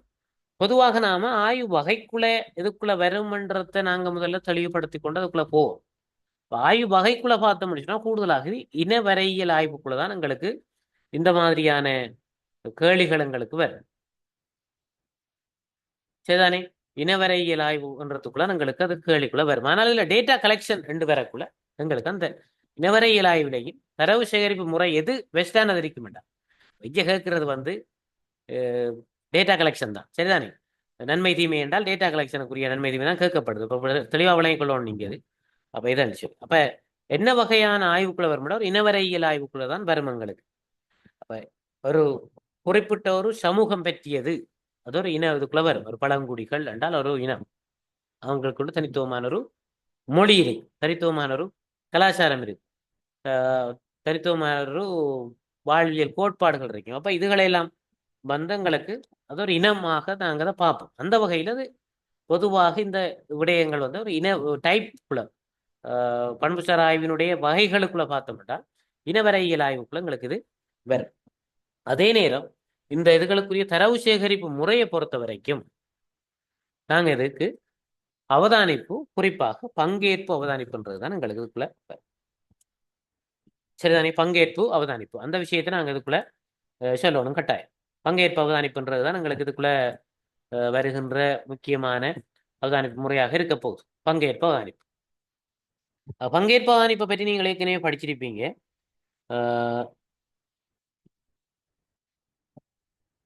பார்த்திருப்போம். நாங்க பங்கேற்பு அவதானிப்பு என்னன்னு நான் சொல்லியிருப்பேன். என்ன அவர்களுக்குள்ள இருந்து கொண்டே அவர்களுடைய இதுகளை வந்து அவருடைய நடைமுறைகள், அவர்களை பற்றிய உண்மைகளை வந்து கண்டறிகிறது பங்கேற்பு அவதானிப்பு. இதை வந்து கூட யார் யூஸ் பண்ணுவாங்க என்றால் இப்போ கூடுதல் அந்த யுத்த நடவடிக்கைகள் எல்லாம் சில படங்கள் எல்லாம் பார்த்துருப்பீங்க. தீவிரவாதிகள் அந்த தீவிரவாதிகள கூட்டத்தோடு இருந்து அவர்களை ஃபுல்லா ஒப்சர்வ் பண்றது. நான் சில படங்கள் எனக்கு ஞாபகம் இல்லாமல் இருக்குது. அந்த படங்கள்ல வந்து என்ன செய்வாங்கண்டா இதுகளை வந்து பார்ப்பாங்க, பார்த்திருக்கிறேன். சரிதானே? அப்ப பங்கேற்பு அவதானிப்பு முறையை பொறுத்த வரைக்கும் எங்களுக்கு பொருத்தமானது ஒன்றுன்னு சொன்னா இந்த பங்கேற்பு அவதானிப்பு தான். ஏன்னு சொன்னால் இந்த பங்கேற்பு அவதானிப்புன்றது நிறைய விஷயங்கள் எடுத்துக்கொள்ளலாம். இப்போ பாடசாலைகளுக்கு ஒரு ஒரு ஒரு ஒரு மாணவர் குழுமம் ஒன்று இருக்குதுன்னு சொன்னால்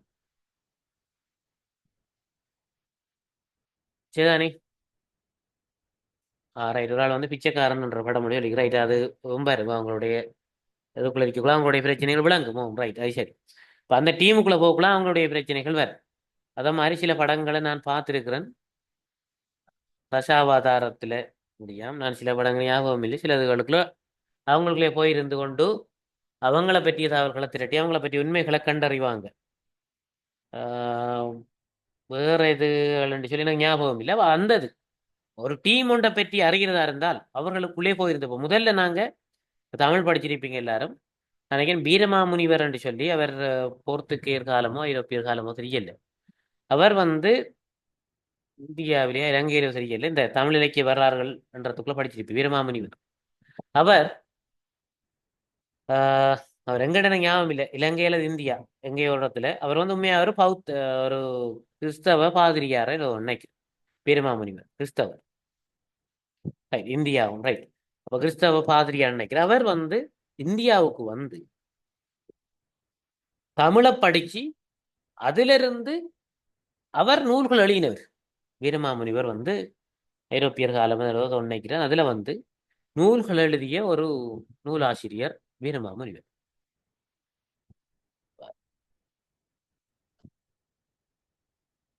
இதுதானே தேம்பாவணி, தமிழுக்கு உரைநடைகள், அது ரெண்டு சொல்லி நிறைய பேர் சொல்றாங்க. எனக்கு ஞாபகம் இல்லை. நான் எடுத்து 2006ஆம் ஆண்டு. எனக்கு ஒரு கிட்டத்தட்ட 10-15 வருஷம் போயிட்டு. அப்ப அந்த நூல்களினவர் அப்ப என்னென்னு சொன்னால் அவர்களுடைய நோக்கம் மதம் பரப்புற அப்படி சொல்லி ஆரம்பத்துல இருந்தது. அப்ப ஆங்கிலத்துல சொல்லி பரப்புறது கஷ்டம் தானே. அப்ப அதே நேரம் அந்த சமூகத்தையும் வந்து விளங்கிக் கொள்ள வேண்டியது இருந்தது. அப்ப அவர்கள் பல நோக்கத்துக்காக வந்தவர். இப்ப என்ன செய்தாருன்னு சொன்னால் அவர்களுடைய மொழிய படிச்சு அவருடைய சமூகத்தை பற்றி அறிஞ்சு அதுக்குள்ள இருந்து கொண்டே அந்த மதம் பரப்புறதுக்கு ஒரு மொழியை ஒரு ஊடகமாக பயன்படுத்தி, நூல்களை ஒரு ஊடகமாக பயன்படுத்தி அவர் இது செய்து கொண்டு போனார். அப்ப அது வந்து அவர் செய்யக்குள்ள நேம் என்றால் அவர் விளங்கும், இதுதான் ஸ்டடி, இப்படித்தான் செய்யறாங்கன்ற ஒரு சாதாரணமா அவங்களுக்கு தெரியும். உங்களோட ஒரு இடத்துல வந்து இருக்கிற விஷயம் வந்து அந்த இடத்துக்கு நெருக்கமா க்ளோசர்னு சொல்லுவோம். அந்த க்ளோசரா இருக்கிறாங்களுக்கு தான் தெரிய வரும்.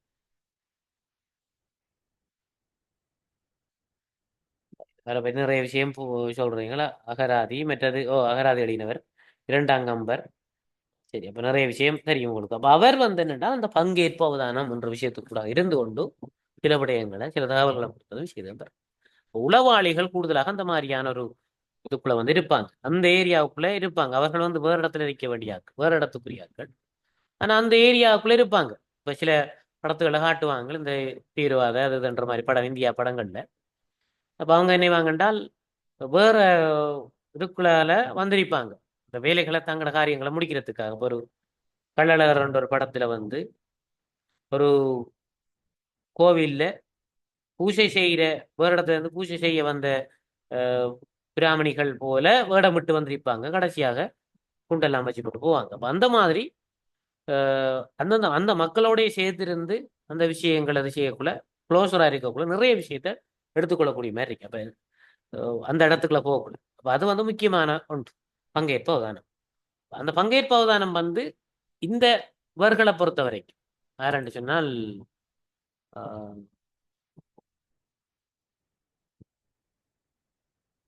ஆயிரத்தில் ஒருவன் படத்திலையும் அதே மாதிரி வருதான், எனக்கு ஞாபகம் இல்லை. அப்படி பார்த்தோம்னா தெரியும். இதுல வந்து எங்களுக்கு இந்த கேள்வியை பொறுத்த வரைக்கும் பண்புசார் ஆய்வு இந்த அவதானிப்பு முறை என்றா என்னென்று நாங்க சொல்லணும், பொதுவா சொல்லிட்டு பிறகு அதுக்குள்ளேயும் எங்களுக்கு பங்கேற்பு அவதானம் தான் பொருத்தமானது என்ற பங்கேற்பு அவதானம்ன்றது எப்படி இருக்கும்ன்றதை நாங்க அதுக்குள்ள விளக்கணும். இப்போ குறிப்பாக பழங்குடி மக்களை பொறுத்த வரைக்கும் அவர்கிட்ட கேள்வி கேட்டு இப்படி எடுக்கலுமா, அவருடைய மொழி வேறுபட்ட அறிக்கை சொல்ல பயப்படுவாங்க. சில வழிகள் சொல்றதுக்கு பயப்படுவாங்க. ஆனா அவங்களுடைய இருக்கக்குள்ள அவங்களுடைய வாழக்குள்ள என்ன நடக்கும்னு சொன்னா எங்களுக்கு விளங்கி கொள்ளக்கூடிய மாதிரி வேற எந்த மெதட்டும் ஃபெயிலியர். அவதானிப்பு மட்டும்தான் அங்க சக்சஸ். அவதானிப்புன்ற விஷயத்த சொல்லுங்க, அதுக்குள்ளே பங்கேற்பவார். வேற மற்ற எல்லாம் வந்து ஃபெயிலியரா தான் ஆகும். வினாக்கத்தை கொடுத்தீங்கன்னா அதுகளுக்கு படிக்க தெரியாட்டி அதை ஒன்றும் செய்யாது. நேர்காணலுக்கு போனீங்க என்றால் சிலது கிடக்கும்பக்கா கேட்டு விட்டேன்னா உங்களுக்கு அந்த அம்பால கிட்டியால குத்தி விட்டுரு. என்ன அப்ப அதுகள் என்ன செய்ய முடியாது, கையில கோடாலி வச்சிருக்கீங்க, அம்பு வச்சிருக்கீங்க, அப்படியானது எல்லாம் வச்சிருக்கு. அதே நேரம் மொழி சில சில எங்கட நாட்டை பொறுத்தவரையும் பரவாயில்ல, வேறு நாடுகள்ல இருக்கிறாங்க மொழி வேறுபட்டிருக்கு, வேற மாதிரி மொழியெல்லாம் கதைக்குங்க. அதுகள் சில வேலைகள் செய்யுங்கள், அந்த விலங்குகளை இப்படி சாப்பிட்றதுகள் அது வேறு வேறு இதுகள். நாங்கள் அந்த நேரத்தில் இப்படியெல்லாம் அடிக்கக்கூடாது அப்படின்ற சொன்ன எங்களுக்கே அடிக்கும். ஒரு யூடியூபர்ஸ் இதில் பார்த்தா அப்படி சில இதுகளை சொல்கிறேன். அப்படி நிறைய இதுகள் எங்களுக்கு வேறதுக்குள்ளால வேற போகிறது. அந்த இதுகளை நாங்கள் தீமை என்று சொல்லுவோம். அப்ப இந்த தரவு சேகரிப்பு முறையில வந்து எங்களுக்கு நன்மைகள் என்ன கிடைக்க போகுதுண்டா, ஒரு துல்லியமான தரவுகள் கிடைக்க போகுது. அட்வான்டேஜ் என்று பார்த்தோம் என்றால், அதாவது ஒரு ஒப்சர்வேஷனுக்கு கூட அட்வான்டேஜ், அதாவது நேர்காணல் அவதானிப்பு கூடிய அட்வான்டேஜ் என்று பார்த்தோம் என்றால் துல்லியமான தரவு கிடைக்க போகுது. நாங்கள் எங்கட கண்ணெல்லாம் பார்க்க போறோம். அதுவும் அவதானிப்படி சொல்லுவது நேரில் பங்கேற்பானவனுக்குள்ள அதுக்குள்ள இருந்து கொண்டு பார்ப்போம். சரிதானே? ஒன்று அதனுடைய உண்மைத்தன்மையை நாங்கள் உண்மை நடவடிக்கைகள் அல்லது நடத்தைகளை வந்து எங்களால பெற்றுக்கொள்ளக்கூடிய மாதிரி இருக்கு. அப்ப எங்கட கண் எங்கட ரிசர்ச்சர்ஸ் வந்து நாங்கள் எங்கட கண்ணையாலேயே நாங்கள் பார்த்து எங்களாலே நாங்களே பதிவு செய்கிறோம். அதை வந்து அந்த உண்மையான உலகில் அந்த குறிப்பிட்ட பிரதேசத்தில் நடக்கிற உண்மை நிகழ்வுகளை எங்களுக்கு பெற்றுக்கொள்ளக்கூடிய மாதிரி இருக்கு. அப்ப இது மேலதிகமான விளக்கத்தையும் உரைப்படுத்தலையும் எங்களுடைய ஆய்வுக்கு எங்களுடைய இதுக்கு கொடுக்கக்கூடிய மாதிரி இருக்கு. இதுகளை விட இன்டர்வியூவையோ அல்லது ஒரு வினாக்கத்தோ இதுகளையோ விட எங்களுக்கு எங்களோட ரிப்போர்ட்டுக்கு நிறைய தரவுகளை கொடுக்கணும். ஒன்று என்ன, அந்த நேச்சுரல் பிஹேவியர் இயல்பான நடத்தைகளை எங்களுக்கு அறிந்து கொள்ளக்கூடிய மாதிரி இருத்தல் ஒன்று. ரெண்டாவது அதனுடைய நன்மை என்று பார்த்தோம் என்றால், இப்போ முன்னுக்கு ஒரு வரியில நீங்க தொடர்பான ஆய்வு பற்றி டிஸ்கஸ் பண்ணுவீர் ஒரு பக்கத்துல, அடுத்த பக்கத்துல வந்து இந்த ஆய்வுகள்ல வந்து பொருத்தமானதை பற்றி நீங்க செய்வீர். பிறகு நன்மை தீமைகளை சொல்லுவீங்க. 4 பந்தி 5 பந்தி எழுதினே இருந்தாலும் வந்துடும். 5 வரி 5 பேஜ். அடுத்தது பார்த்தீங்கன்னு சொன்னால் ஒரு ரிச்சான டேட்டா எங்களுக்கு கிடைக்கும். ஒரு ஒரு ஒரு பெருமதியான வலிவான டேட்டாக்கள் எங்களுக்கு கிடைக்கும். நாங்கள் எவ்வளவுக்கு நாங்கள் அதுக்குள்ள விஷயக்குள்ள வெளியில இருந்து அவங்க வந்து பார்த்தா கத்தியோட அம்போட திட்டாங்கண்டா அவங்களோட அவங்களுடைய அன்பு புதுகள் அந்த மாதிரியானதுகள் விளங்கு எங்களுக்கு அப்படித்தான். இப்ப சில விஷயங்கள் ஆக்களை பார்த்த உடனே நாங்கள் ரைட் பண்ணுறோம். ஆனால் அவர்களோட விஷயக்குள்ள அப்படி இல்லாமல் இருக்கும். அடுத்தது எங்களுக்கு அந்த விடயம் தொடர்பான விளக்கம் வந்து மேலதிகமாக கிடைக்கும். விடயம் தொடர்பான விளக்கம் வந்து எங்களுக்கு மேலதிகமாக கிடைக்கும். இப்போ நாங்கள் அரைகுறை விளக்கத்தோடு தான் நாங்கள் போயிருப்போம் அந்த ஏரியாவுக்குள்ள. அதை பற்றி எங்களுக்கு ஒரு என்ன சொல்றது,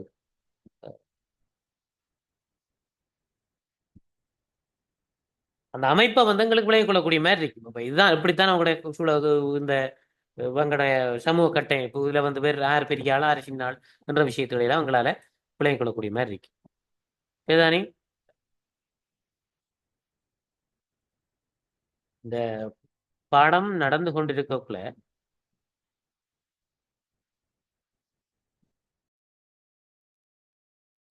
ரைட். அடுத்தது அப்போ அதில் நன்மை அதொண்டு. மற்றது பார்த்தீங்கன்னு சொன்னால் எங்களுக்கு அந்த ஃப்ளெக்சிபிலிட்டின்னு சொன்னால் அதாவது நிகழ்ச்சித்தன்மை. மற்றது வந்து என்னென்னு சொன்னால் ஒரு இன்னொரு விஷயம் எங்களுக்கு சொல்லக்கூடிய விஷயம், ஒரு நீண்டதொருன்றதை விட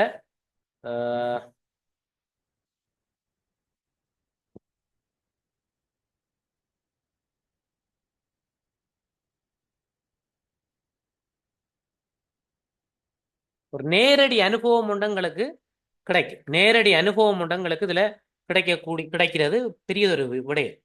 இப்போ நாங்கள் ஒரு பகுதி அளவிலேயோ அல்லது தனித்துவமாக அவர்களை வந்து நாங்கள் நேரடியாக பார்க்கக்கூடிய மாதிரி அவங்க நடவடிக்கைகளை செய்யக்கூடிய மாதிரி இருக்கு.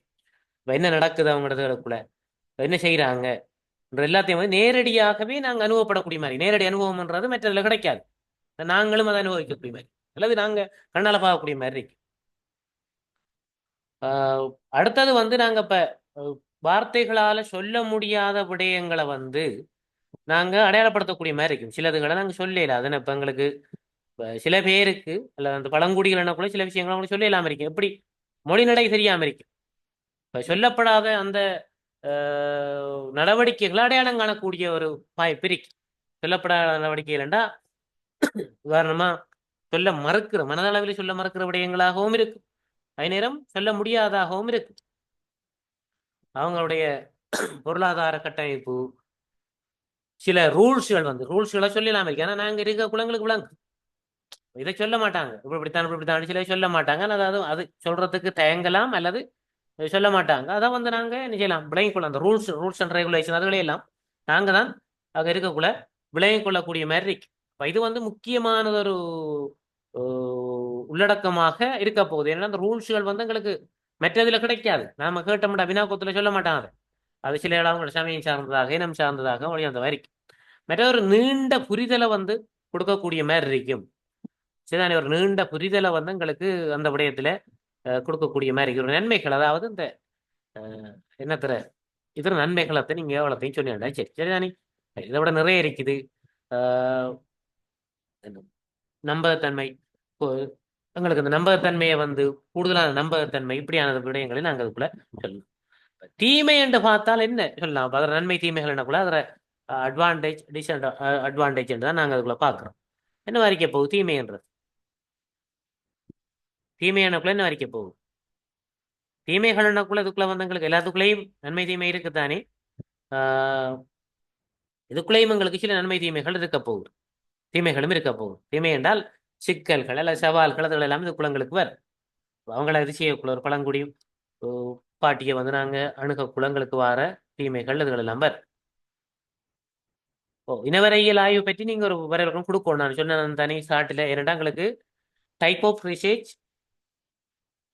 இதுல ரெண்டு விஷயம் வருது. ஆங்கிலத்தை நாங்க சொல்லலாம் type of research and data collection method. அப்ப இதுல வந்து கேட்கிற விஷயம் என்னன்னா டேட்டா கலெக்ஷன் மெத்தட் தான் கூடுதலாக கேட்குறாங்க. அப்ப நாங்க டைப் ஆஃப் ரிசர்ச்சுக்குள்ள எதுக்குள்ள வரப்போண்டா இனவரையியல் ஆய்வுக்குள்ள வரப்போகுது.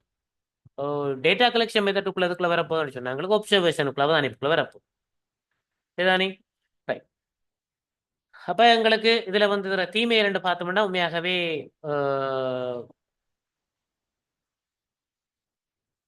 சரிதானே? பொதுவாக எங்களுக்கு செலவு கூடியது. ரைட். நிறைய விஷயம் உங்களுக்கே தெரியும் என்ன, நிறைய விஷயம் சொல்லுவேன். செலவு கூடியது. அடுத்தது என்ன என்ன செய்யலாம் என்றால் நேர விரயம் கூடியது. மற்றது பயம் சொல்லிக்கொள்ளலாம். அதாவது அணுகுமுறைகள்ல இருக்கிற பயம். சில விட நாம் இருக்கிற ஒழுங்கு நம்மளுக்கு தெரியாம நம்மளே பட்டி சாப்பிட்டாலும் சாப்பிடுங்களா அப்ப அப்படியானதுகள். மற்றது வன்முறைகள் அணிக்கக்கூடியதுகள் இருக்குது. ஆஹ் வன்முறைகள் மற்றது அவர்களுடைய சில விடயங்கள்ல நாங்க எல்லாத்தையும் பார்த்து கொண்டு இவன் என்ன எல்லாத்தையும் பார்க்கிறான்னு சொல்லி அதுல செய்யக்கூடிய மாதிரி இருக்கும். சரிதானே? இப்படி நாங்க நிறைய தீமைகளுக்குள்ள நாங்க சொல்லக்கூடிய மாதிரி இருக்கு. சில விடயங்கள் எங்களுக்கு லிமிட்டடான ஆக்சஸ் தான் இருக்கு. எங்களை வேறுபடுத்தி தனிமைப்படுத்தி வச்சிருந்தாங்கடா அந்த குறிப்பிட்ட இதுக்குள்ள போகலாம எங்களால செய்யலாம இருக்கு. சில இடத்துகள்ல இப்ப சில உதாரணமாக சில இந்த புரட்சியோட சம்பந்தப்பட்ட ஆயுத குழுக்கள் இதுகளை புரட்சியோட சம்பந்தப்பட்ட அமைப்புகளை இன்டர்வியூ எடுக்க போறவங்க அல்லது செய்ய போவங்களுக்கு அவங்கள ஒரு குறிப்பிட்ட வரைய இங்க எடுக்க மாட்டாங்க அவங்களோட ரகசிய இதுகளுக்குள்ள பக்கத்துல. சரிதானே? அப்ப பொதுமைப்படுத்துறதுல காணப்படுற சில பிரச்சனைகள் இருக்கு. பொதுமைப்படுத்துறதுல இப்ப ஒருவன் சில வழிகள்ல அது சாப்பிடும் இன்னொரு செய்வானப்ப நாங்க என்ன இவங்க இப்படித்தானான்றதை கண்டுபிடிக்கிறதுக்கு நீண்ட காலம் தேவைப்படும். சரிதானே? அப்ப நிறைய பிரச்சனைகளை நாங்க இதுக்குள்ள சொல்லிக் கொள்ளலாம். நீங்க எழுதுவீர்கள் நினைக்கிறேன். அடுத்தது பார்த்தீங்கன்னு சொன்னால் இந்த வேகமாக நான் பார்க்கலாம் நினைக்கிறேன். பண்புசார் ஆய்வினுடைய ஆய்வில் அடிப்படை கோட்பாடு அல்ல கிரவுண்டட் தியரி, இனவரையியல் ஆய்வு, உள்ளடக்க பகுப்பாய்வு இதெல்லாம் பாரபடியா நான் அதை பற்றி பொதுவாக அந்த டியூட்ல இருக்கிற விஷயத்தையே நான் உங்களுக்கு சொல்லலாம் நினைக்கிறேன். இப்போ இதுல வந்து என்னன்னா இந்த ஆய்வினுடைய டைப் ஆஃப் குவாலிட்டேட்டிவ் ரிசர்ச் வந்து எங்களுக்கு சில விடயங்கள் சொல்லப்படுது. ஒன்று எங்களுக்கு விடையாய்வு கேஸ் ஸ்டடின்னு சொல்லுவோம். விடையாய்வு கேஸ் ஸ்டடி. இதுதானே பொதுவா இல்லாததுகளும் வந்து பெரும்பாலானது கேஸ் ஸ்டடிக்குள்ள வருது. அடுத்தது வந்து எங்களுக்கு என்ன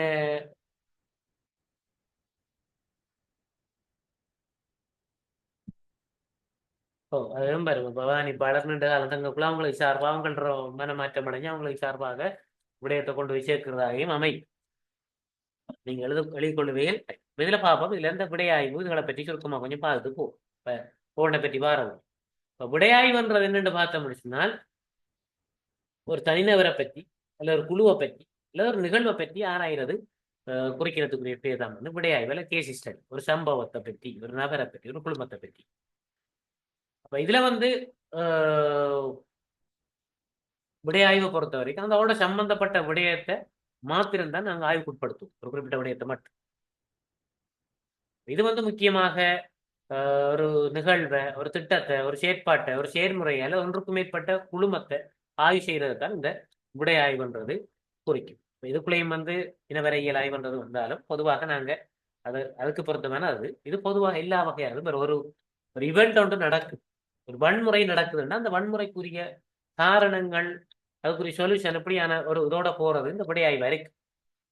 சரிதானே? இப்ப இதுல வந்து எங்களுக்கு இந்த விடையாய்வை பொறுத்த வரைக்கும் இதுக்குள்ள வந்து பல்வேறுபட்ட தரவு சேகரிப்பு முறைகள் வேறு, நேரடி அவதானிப்பு, நேர்காணல்கள், ஒளிக்காட்சிகள், தரவுகள் என்பவற்றை பயன்படுத்தக்கூடிய மாதிரி இருக்கு சொல்லப்படுது. இப்ப இந்த விடையாய்வை பொறுத்த வரைக்கும் அந்த அந்த டொபிக்கை பற்றி ஒரு முழுமையான ஒரு விளக்கத்தை கொடுக்கும். இப்ப இன்றைக்கு இலங்கையை இலங்கையை பொறுத்த இந்தியாவில் ஒரு வன்முறை ஒன்று வருது. அப்ப அந்த அதுக்கு அந்த இடத்துல என்ன ஒரு கேஸ் ஸ்டடியே வாங்க, அந்த கேஸ் ஸ்டடி வாங்க ரைட் இதுக்குரிய காரணம் என்ன, இப்போ டேட்டா கலெக்ஷன் அதுகளை செஞ்சு இன்டர்வியூ அதுன்னு சொல்லி நிறைய வகைகளால சொல்யூஷன் ஒன்றையும் கொடுப்பாங்க. அப்ப இந்த விடையாய்வை பொறுத்த வரைக்கும் ஒரு பலவீனம் என்று சொல்லப்படுறத முழு தொகுதியையும் பிரதித்துவப்படுத்தாமல் ஒரு குறிப்பிட்ட பகுதி டேட்டா கலெக்ஷன் எதிர்த்த பொறுத்தவரை சாம்பிளிங் வந்து முக்கியத்துவம் பெற்றதாக இருக்கு. சில வழிகளில் முடிவுகள் வந்து பிழையாக அமையலாம், என்னடா குறுகிய காலத்துக்குள்ள காலத்தை பொறுத்து அது வேறுபடும். சரிதானே?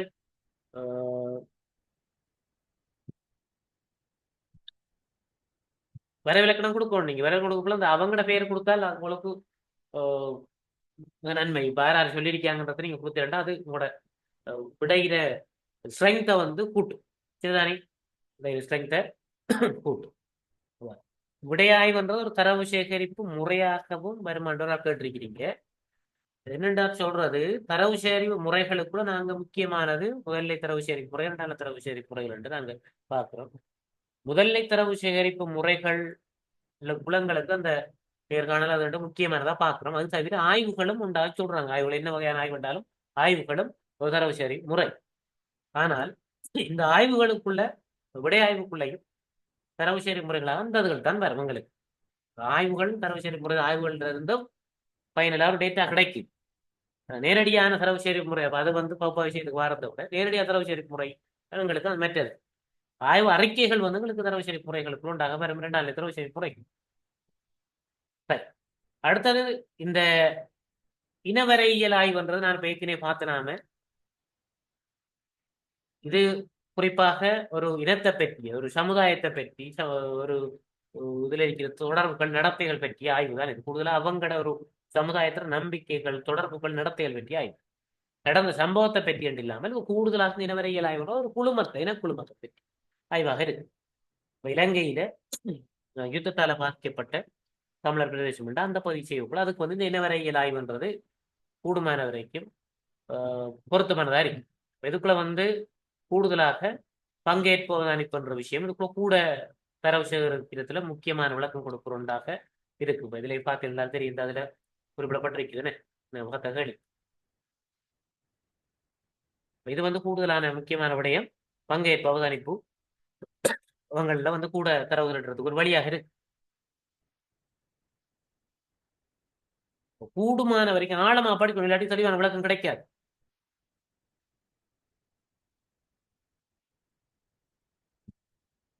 நான் சொல்றது என்னன்னா ஆய்வுடைய வகைகளுக்குள்ள ஒவ்வொன்றையும் பார்க்கிறேன், ஒவ்வொன்றையும் தான் நான் இதை பார்க்கிறேன்.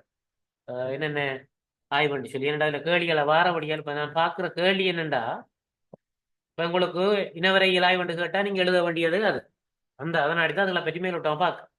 கிரவுண்டட் தியரி என்று சொன்னால் என்ன, இதெல்லாம் வந்து ஆய்வினுடைய டைப் ஆஃப் ரிசர்ச் என்று பார்க்குறோம், குவாலிட்டேட்டிவ் ரிசர்ச். அதால இந்த விடயம் இங்கே வாரபடியா இந்த வாரபடியா அந்த விஷயத்தை பார்க்கணும். அதை வச்சுக்கொண்டு நீங்க ஒவ்வொரு தனிக்கேள்வியாக கேட்கப்படும், நியாயம் கேட்கப்படக்குள்ள நீங்க கொஞ்சம் எழுத தெரிஞ்சிருக்கணும்.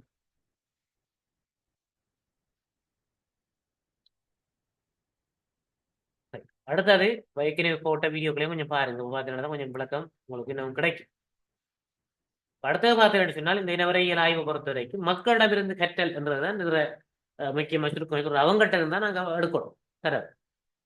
நாங்க ஒரு பிளான் பண்ணிட்டு போயிட்டு தீர்மானிச்சுட்டு போறது இல்லை, அங்க போனதுக்கு பிறகுதான் எங்களுக்கு இதுதான் டிசிஷன் வர்றதுதான் இனவரையியல் ஆய்வினுடைய ஒரு இதாக இருக்க போகுது. அப்ப அங்கத்தைய சமூகம் கலாச்சாரம் அதுக்குள்ள தர விசேரிக்கிற முறைகளுக்குள்ள இந்த பங்கேற்பு அனுப்பு வருதுன்னு சொல்லி எங்களுக்கு இதுக்குள்ள வேறு கலாச்சார நடவடிக்கைகள் வேறு. அப்ப அது சில வழிகளில் இதை வச்சுக்கொண்டு நாங்க ஃபியூச்சர்ல மாற்ற வேண்டியும் பெற அவங்க இடதுகளை அவங்களுக்கு நல்ல செய்யறதுக்கு அப்படி.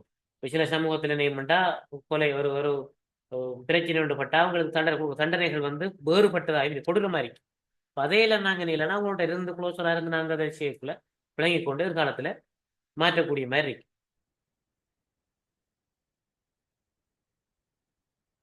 சரிதானே? அடுத்தது பங்கேற்பாளர்களுடனான நெருக்கமான தொடர்பு,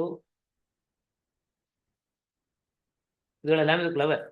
அடுத்தது இந்த உள்ளடக்க ஆய்வு பார்த்துட்டு மற்றதுக்கு போவோம், சுருக்கமாக பார்த்துட்டு இந்த இதேதான் வாரவழியா பாருங்க.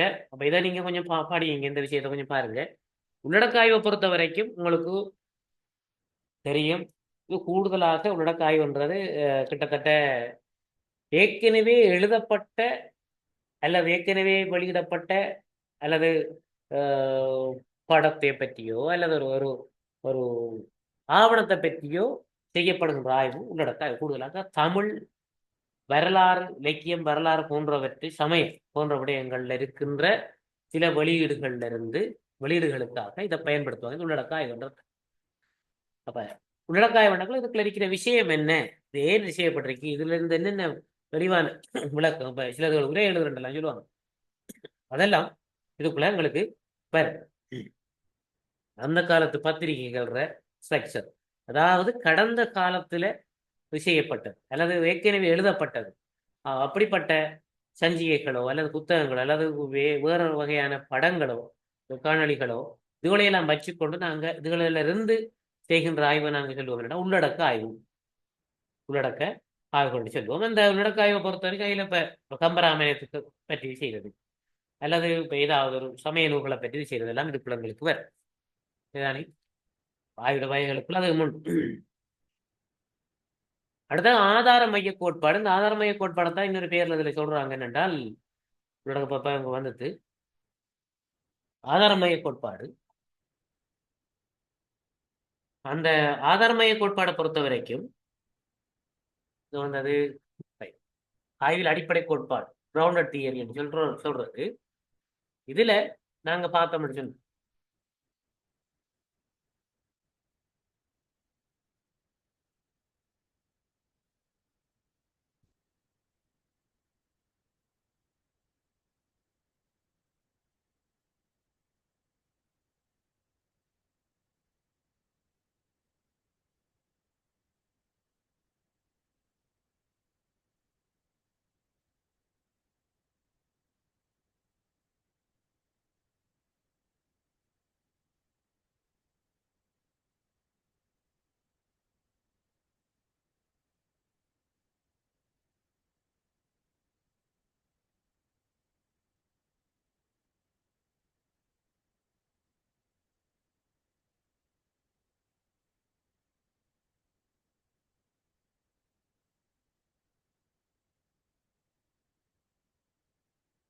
ஆதாரமய கோட்பாடு.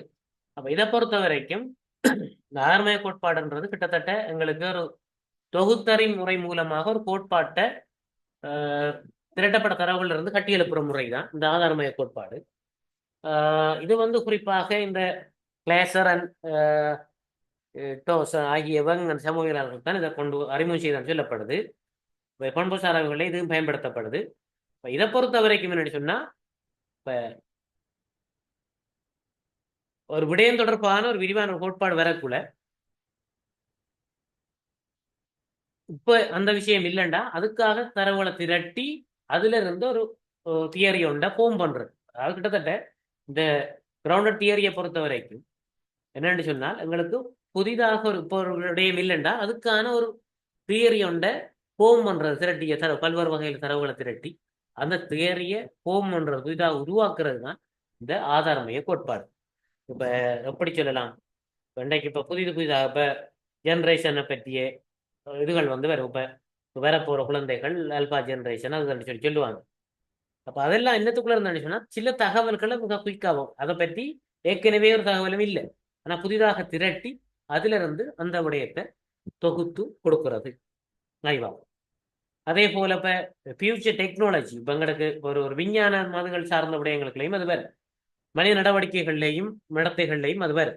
பண்டைக்கு ஏஐ டெக்னாலஜி என்ற விஷயம் வருதுன்னு சொன்னா அந்த ஏஐ டெக்னாலஜியை பற்றிய சமகாலத்தில் இருக்கிற விடயங்கள் எதிர்காலத்தில் வரப்போற விடயங்களை திரட்டி ஒரு கோட்பாடாக முன்வைக்கிறது இந்த ஆதார மைய கோட்பாடாக இருக்கு.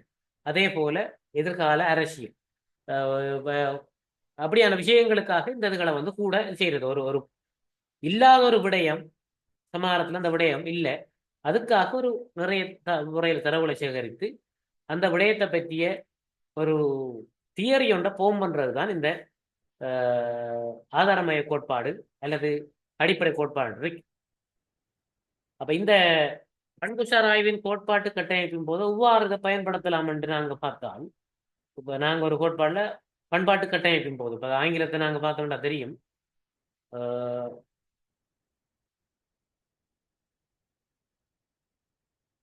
கிரவுண்டட் தியரி,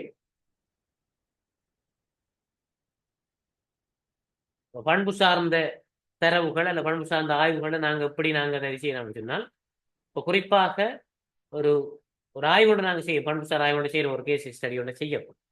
அந்த கேஸ் ஸ்டடியினுடைய ஃபைண்டிங் பெரும்பாலும் ஒரு தியரியாக எங்களுக்கு போகும். இப்ப சரியான முறையில் செய்தோம் என்றால் அதனுடைய தியரியாக செய்யும். உதாரணமாக ஒரு பிரதேசத்தில் அடிக்கடி நிலச்சரிவு ஏற்படும், ஆனால் அரசாங்கம் கவனிக்கும், ஒருத்தர் செய்யறாங்கள வருது, சொத்து சேதம் ஏற்படுது. அப்ப ஏன் ஒன்றோ அங்க இருக்கிற மக்களை வெளியேற்றணும் அல்லது அந்த இதுக்கு ஒரு மாற்று வழி சொல்லணும். இப்போ எதுவும் செய்யப்படுதில்லை.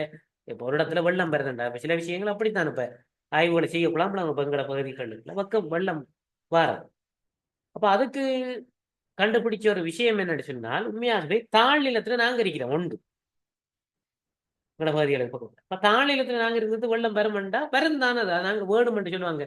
இந்த இதுக்கு கண்டிருக்கிறேன்னு சொல்லி ஆறு இருக்குது, ஆறுக்கு பக்கத்துல ஒரு 100 மீட்டருக்குள்ள இருந்தா வெள்ளம் வருதுன்னு சொல்லிட்டு நீங்க சொல்லுவேன்டா, உண்மையாகவே சொல்றாக்களை பொறுத்த வரைக்கும் வெள்ளம் எங்களுக்கு வெள்ளம் வந்தது, வெள்ளத்தால் நாங்கள் பாதிக்கப்பட்டோம்டா, நீங்களாக பாதிக்கப்பட்டிருக்கீங்களா. இப்ப அந்த ஏரியாவில் டெவலப்மெண்ட் இந்த ஒரு ஒரு இது செய்யக்கூடாது. உதாரணமாக இலங்கையை பொறுத்த வரைக்கும் சில விடயங்கள், இலங்கை எனக்குள்ள நான் இலங்கையில நான் கண்ட விடயம், நான் ஒரு இடம் பார்த்து நான் போய் வரல, கண்டிக்கு போய் வரல, இந்த பிஞ்சி ஓயான்னு சொல்லி இருக்கு, உங்களுக்கு தெரிஞ்சிருக்கு.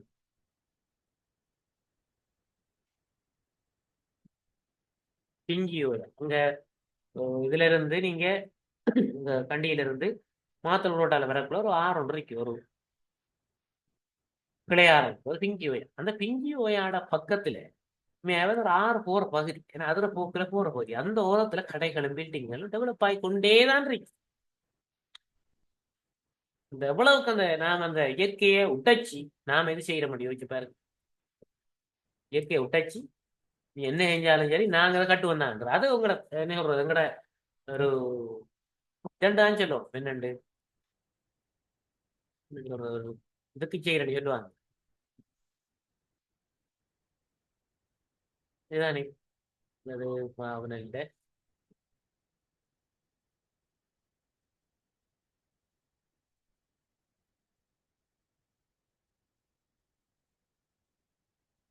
கண்டி கட்டுகஸ்தோட்ட மாத்தங்க இதால போ குளங்களுக்கு ஒரு ஆறு வரும்.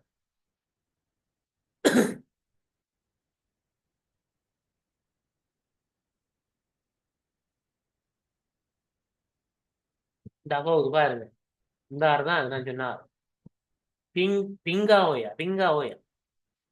இது ஒரு ஆறு, இந்த ஆறு ஓரத்தால ரோட்டு போகுது, இங்க பார்த்துருப்பீங்க, உங்களுக்கு தெரியும்.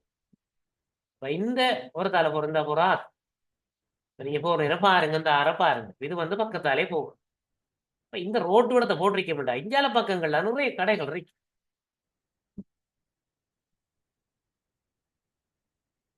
அது வேணுமெண்டு செய்யறேன்னு சொல்லுவோம், நான் வேணுமெண்டு செய்யறேன். இந்தியால பக்கத்துல கடைகள் இருக்கு பாருங்க, கொமர்ஷியல் பார்க், க்ளோத்திங் சென்டர். பிறகு அப்படி இருக்குது. இப்ப சின்ன ஒரு இடம் என்றாலும் இடம் பெருமதி தான், ஆனால் இது அதுக்குரிய இடம் அது. இப்ப நாங்க அதுக்குள்ள போயிட்டு இது செய்தோம்னு சொன்னேன், யோசிச்சு பாருங்க பாப்போம். அதுக்குரிய இடம் இந்த இடத்துல கடை இருக்கும். என்ன இந்த ஸ்ட்ரீட் வியூவை பார்த்தோம்னா உப்மா காட்டுற பாருங்க, இந்தியால ஆறு போகுது, இதுக்குள்ள ஆறு, இந்த இது ஆறு, இதுக்குள்ள இது வச்சிருக்காங்க இந்தியால கடை. இந்த பகுதி கடை ஓகே, இந்தியால பகுதி கடைகள் ஓகே, ஆறு இந்தியால ரோட்டை வச்சுட்டு இதுக்கு இந்தியால கடை, இந்த கடையெல்லாம் இது இப்படி பின்னுக்கு இப்படி நீண்டு போகுது, பின்னுக்கு ஆறு. இயற்கையா ஓடுற ஒன்றை வந்து நாங்க அத்துமீறி பாருங்க, கடை ஆத்து கங்கால கொஞ்சம் தூரத்துக்குன்னா பரவாயில்ல. இப்ப இந்த ரோட்டு கங்காலைக்கு எந்த கெப்ப விடலாம் தானே அந்த ஆறு சில இடத்துல பாவெல்லாம் போட்டுருக்கு. நான் பார்த்தேன். இப்ப இந்த மாதிரியான இதுகளை வந்து நாங்க கண்டுபிடிச்சோம்ட்டா அது ஒரு தியரி, அது ஒரு கோட்பாடு. வெள்ளத்துக்கு நாங்க தான் காரணம். அது இல்லை. காலையில மாற்றம் பண்றது அது ஓகே. அது அதிரபாடுல இருந்து அதிரபாடுல தண்ணி அதிரபாடுல ஓடி போகும். நாங்க அதுக்குள்ள கொண்டு போய் வீட கட்டுறோம், நாங்க அதுல கொண்டு கடையை கட்டுறோம். இது காரணம். இப்ப இந்த மாதிரி விஷயங்கள் என்ன நேரம் என்றால் எங்களுக்கு பண்புசார் ஆய்வுகளை செய்யக்கூட எங்களுக்கு இந்த மாதிரி விடயங்களுக்கு நாங்க அதை பயன்படுத்தக்கூடிய மாதிரி வேண்டாம். உங்களோட அவதானிப்பு நேர்காணல் மற்ற அளவை மற்ற இதற்குள்ளார இதுகளை கண்டுபிடிக்கக்கூடிய மாதிரி இருக்கு. வெள்ளம் ஒரு 10 வருஷத்துக்கு முதல் அல்ல 20 வருஷத்துக்கு முதல் இந்த பகுதியில் வெள்ளம் வந்தாண்டா இல்லைன்னு சொல்லுவாங்க. நம்ம பெரிய ஒரு வெள்ளம் வந்துட்டா அடிச்சு கடையில உடஞ்சி போயிட்டு ஆறு போக சின்னதாகும். சின்ன கூட அஞ்சு இடத்துல வெள்ளம் தண்ணி பிளாக் ஆகும், தண்ணி வெள்ளமா ஆறு போக பெருசாகணும். அது அதில் இயல் அடி அதில் போக்குல அப்படியாவது இருக்கணும். அதொன்றும் இல்லாம நாங்க அதிலேயே அதில் சுருக்கும். அப்ப இது மாதிரியான விடயங்கள்ல இது கூட ஆதாரமய கோட்பாடுன்றது எங்களுக்கு செய்யும். அடுத்தது செயல்நிலை ஆய்வு எக்ஸன் ரிசர்ச் என்றது உண்மையாகவே ஒரு மாற்றங்களை ஏற்படுத்துற நோக்காக கொண்டு செய்யப்படுற உண்டு. இப்ப எக்ஷன் பிளான், எக்ஷன் ரிசர்ச் சின்ன ஒரு விடயத்தை நாங்கள் திட்டமிடக்கூட எக்ஷன் பிளான் எடுத்துட்டோம். எக்ஷன் ரிசர்ச்ன்றது நாங்கள் அதை கட்டம் கட்டமாக அதில் விடயங்களை அனுப்பிச்சு செய்து கொண்டு அதனுடைய பெனிஃபிட் அதில் செய்யப்படுற செயற்பாடு அதில் பெனிஃபிட் அதனுடைய அவுட்புட் ரெண்டு பார்த்து பார்த்து பார்த்து செய்து கொண்டு போகிறது இந்த எக்ஷன் ரிசர்ச். கூடுதலாக பாடசாலைகள் இந்த எக்ஷன் ரிசர்ச் செய்யப்படும். ஒரு பிரச்சனை இருக்கிற இடத்துல வந்து இந்த எக்ஷன் ரிசர்ச் செய்யப்படும். இதெல்லாம் கூடுதலாக பிரச்சனை இழிவளவாக்குறதுக்காக இது எக்ஷன் ரிசர்ச் செய்யப்படும். மிச்சதானே அவ்வளவு இந்த இதுக்குள்ள வர இதாக இருக்கும். இதுதான் அந்த மற்ற கேள்விக்குரியது. இதுல ஒரு ஆள் வந்து இன்னொன்று கேட்டிருந்தீங்க என்ன வெளியண்டா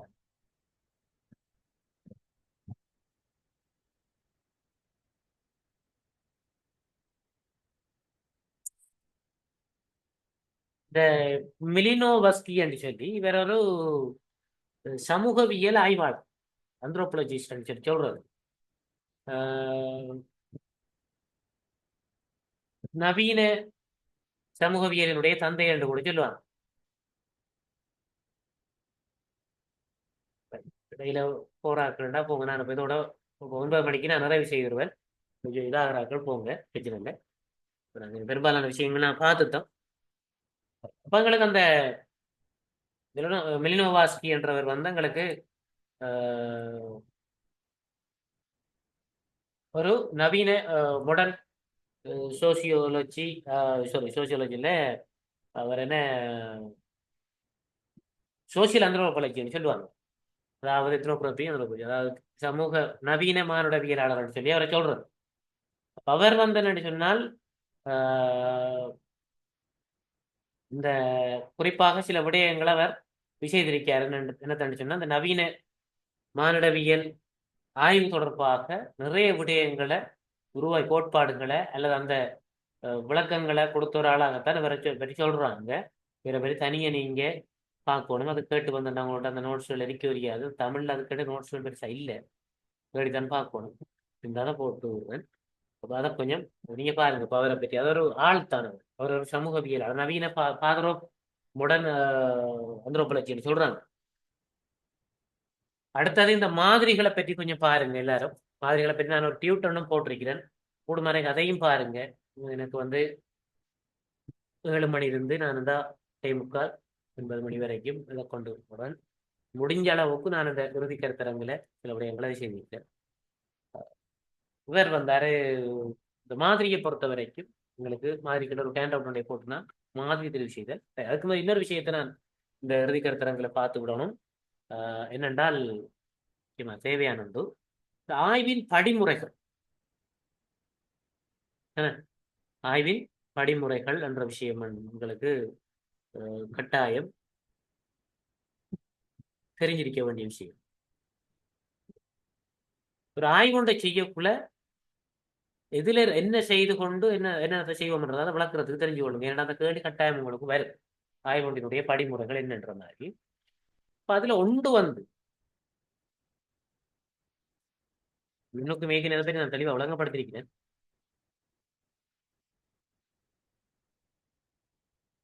ஆய்வு ஒன்று உள்ளடக்கம் கூட உங்களுக்கு அதுல வேற விஷயம் வேறு உள்ளடக்கம் அந்த ஆய்வு ரிசர்ச் ரிப்போர்ட்ல வர்றது ஒரு ஆய்வின் படிமுறைகள் என்று வந்தால் எங்களுக்கு நாங்க என்னென்ன செய்ய போறோம்ன்றதுதான் இந்த படிமுறைகளை குறித்துதான் இருக்கு.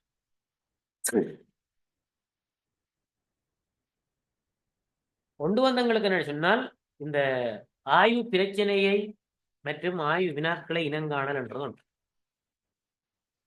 கையேட்டையும் நீங்க பார்த்துக் கொள்ளுங்க. நான் பொதுவாக சொல்றேன்.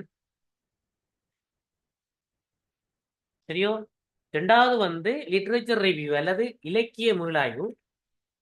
அதுக்கு வேற வேற பேர்கள் இருக்கு. ஆங்கிலத்துல லிட்ரேச்சர் ரிவ்யூ சொல்றது. இலக்கிய மீளாய்வுக்கு இன்னொரு பேர் சொல்லுவாங்க. அது இன்னொரு பேர் சொல்லுவாங்க. ஏதோ ஒன்று சொல்லுவாங்க. இன்னொரு தமிழ்ல இன்னொரு சொல்லொன்று இருக்கு. ஞாபகம் இல்லை. இலக்கிய மீளாய்வு தான் அது சரியான சொல்லொண்டு. லிட்ரேச்சர் ரிவ்யூன்னு சொல்லுவாங்க ஆங்கிலத்தில். அதாவது அது எங்களோட ஆய்வோட தொடர்புடைய முன்னைய புத்தகங்கள் வெளியீடுகள் இதெல்லாம் பார்க்கறது நாங்கள் இலக்கிய மீளாய்வுன்னு சொல்லுவோம். அதுக்கு இன்னொரு பேர் சொல்றோம். ஆய்வு வடிவமைப்பு இல்லை, இலக்கிய திறனாய்வு இல்லை, அதுக்கு வேறொன்று. சரிதானே? அந்த இதை கொஞ்சம் பாருங்க. அடுத்தது அதுக்கப்புறம் எங்களுக்கு பார்த்தா இந்த ரிசர்ச் ஆய்வு அணுகுமுறை எதுக்குள்ளால வரப்போகுது, ஆய்வினுடைய வகை எதுக்குள்ளால, ஆய்வு அணுகுமுறை என்னங்க, எதுக்குள்ளால் எந்த ஆய்வு வகைக்குள்ள நாங்கள் அதை செய்ய போறோம்ன்றது விஷயம். உதாரணமாக அது எத்னோகிராபியா அல்லது கிரவுண்டட் தியரியா அல்லது கேஸ் ஸ்டடியா என்ற அந்த நாங்கள் தீர்மானிக்கிறோம். எதுக்குள்ளால நாங்கள் கொண்டு போகலாம்ன்ற இது அதுக்குள்ள முக்கியமான விஷயம். இதுதானே? அடுத்தது மாதிரி தெரிவு. மாதிரி தெரிவு என்ற விஷயம்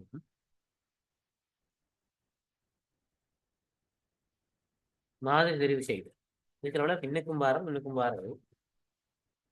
அடுத்தது தரவு சேகரிப்பு. மாதிரி தெரிவுன்றதுக்குள்ள எங்களுக்கு மாதிரி தரவு சேகரி முறைகளும் செய்யறதும் மாதிரிகளை தெரிவு செய்யறதும் சொல்லலாம். தரவு சேகரித்தல் இடத்துல டேட்டா கலெக்ஷன் இந்த முறையில் நாங்கள் சேகரிக்க போறோம். முன்னுக்கு நாங்கள் ஆறாவது தெரிவு செய்யப்படும் சொல்லிப்போம். அது என்னென்ன சேகரிக்கும். அடுத்தது தரவு பகுப்பாய்வு. ஆய்வுண்ட செய்யப்படும் செய்கிற வேலைகள் தான். அடுத்தது பார்த்தீங்கன்னு சொன்னால் அந்த இந்த பைண்டிங்ஸ், அதாவது சொல்றது முடிவுகளை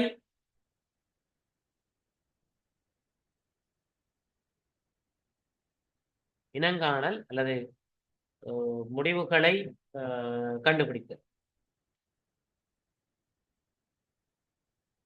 அடுத்தது அறிக்கையிடல், அறிக்கை தயாரித்தல்.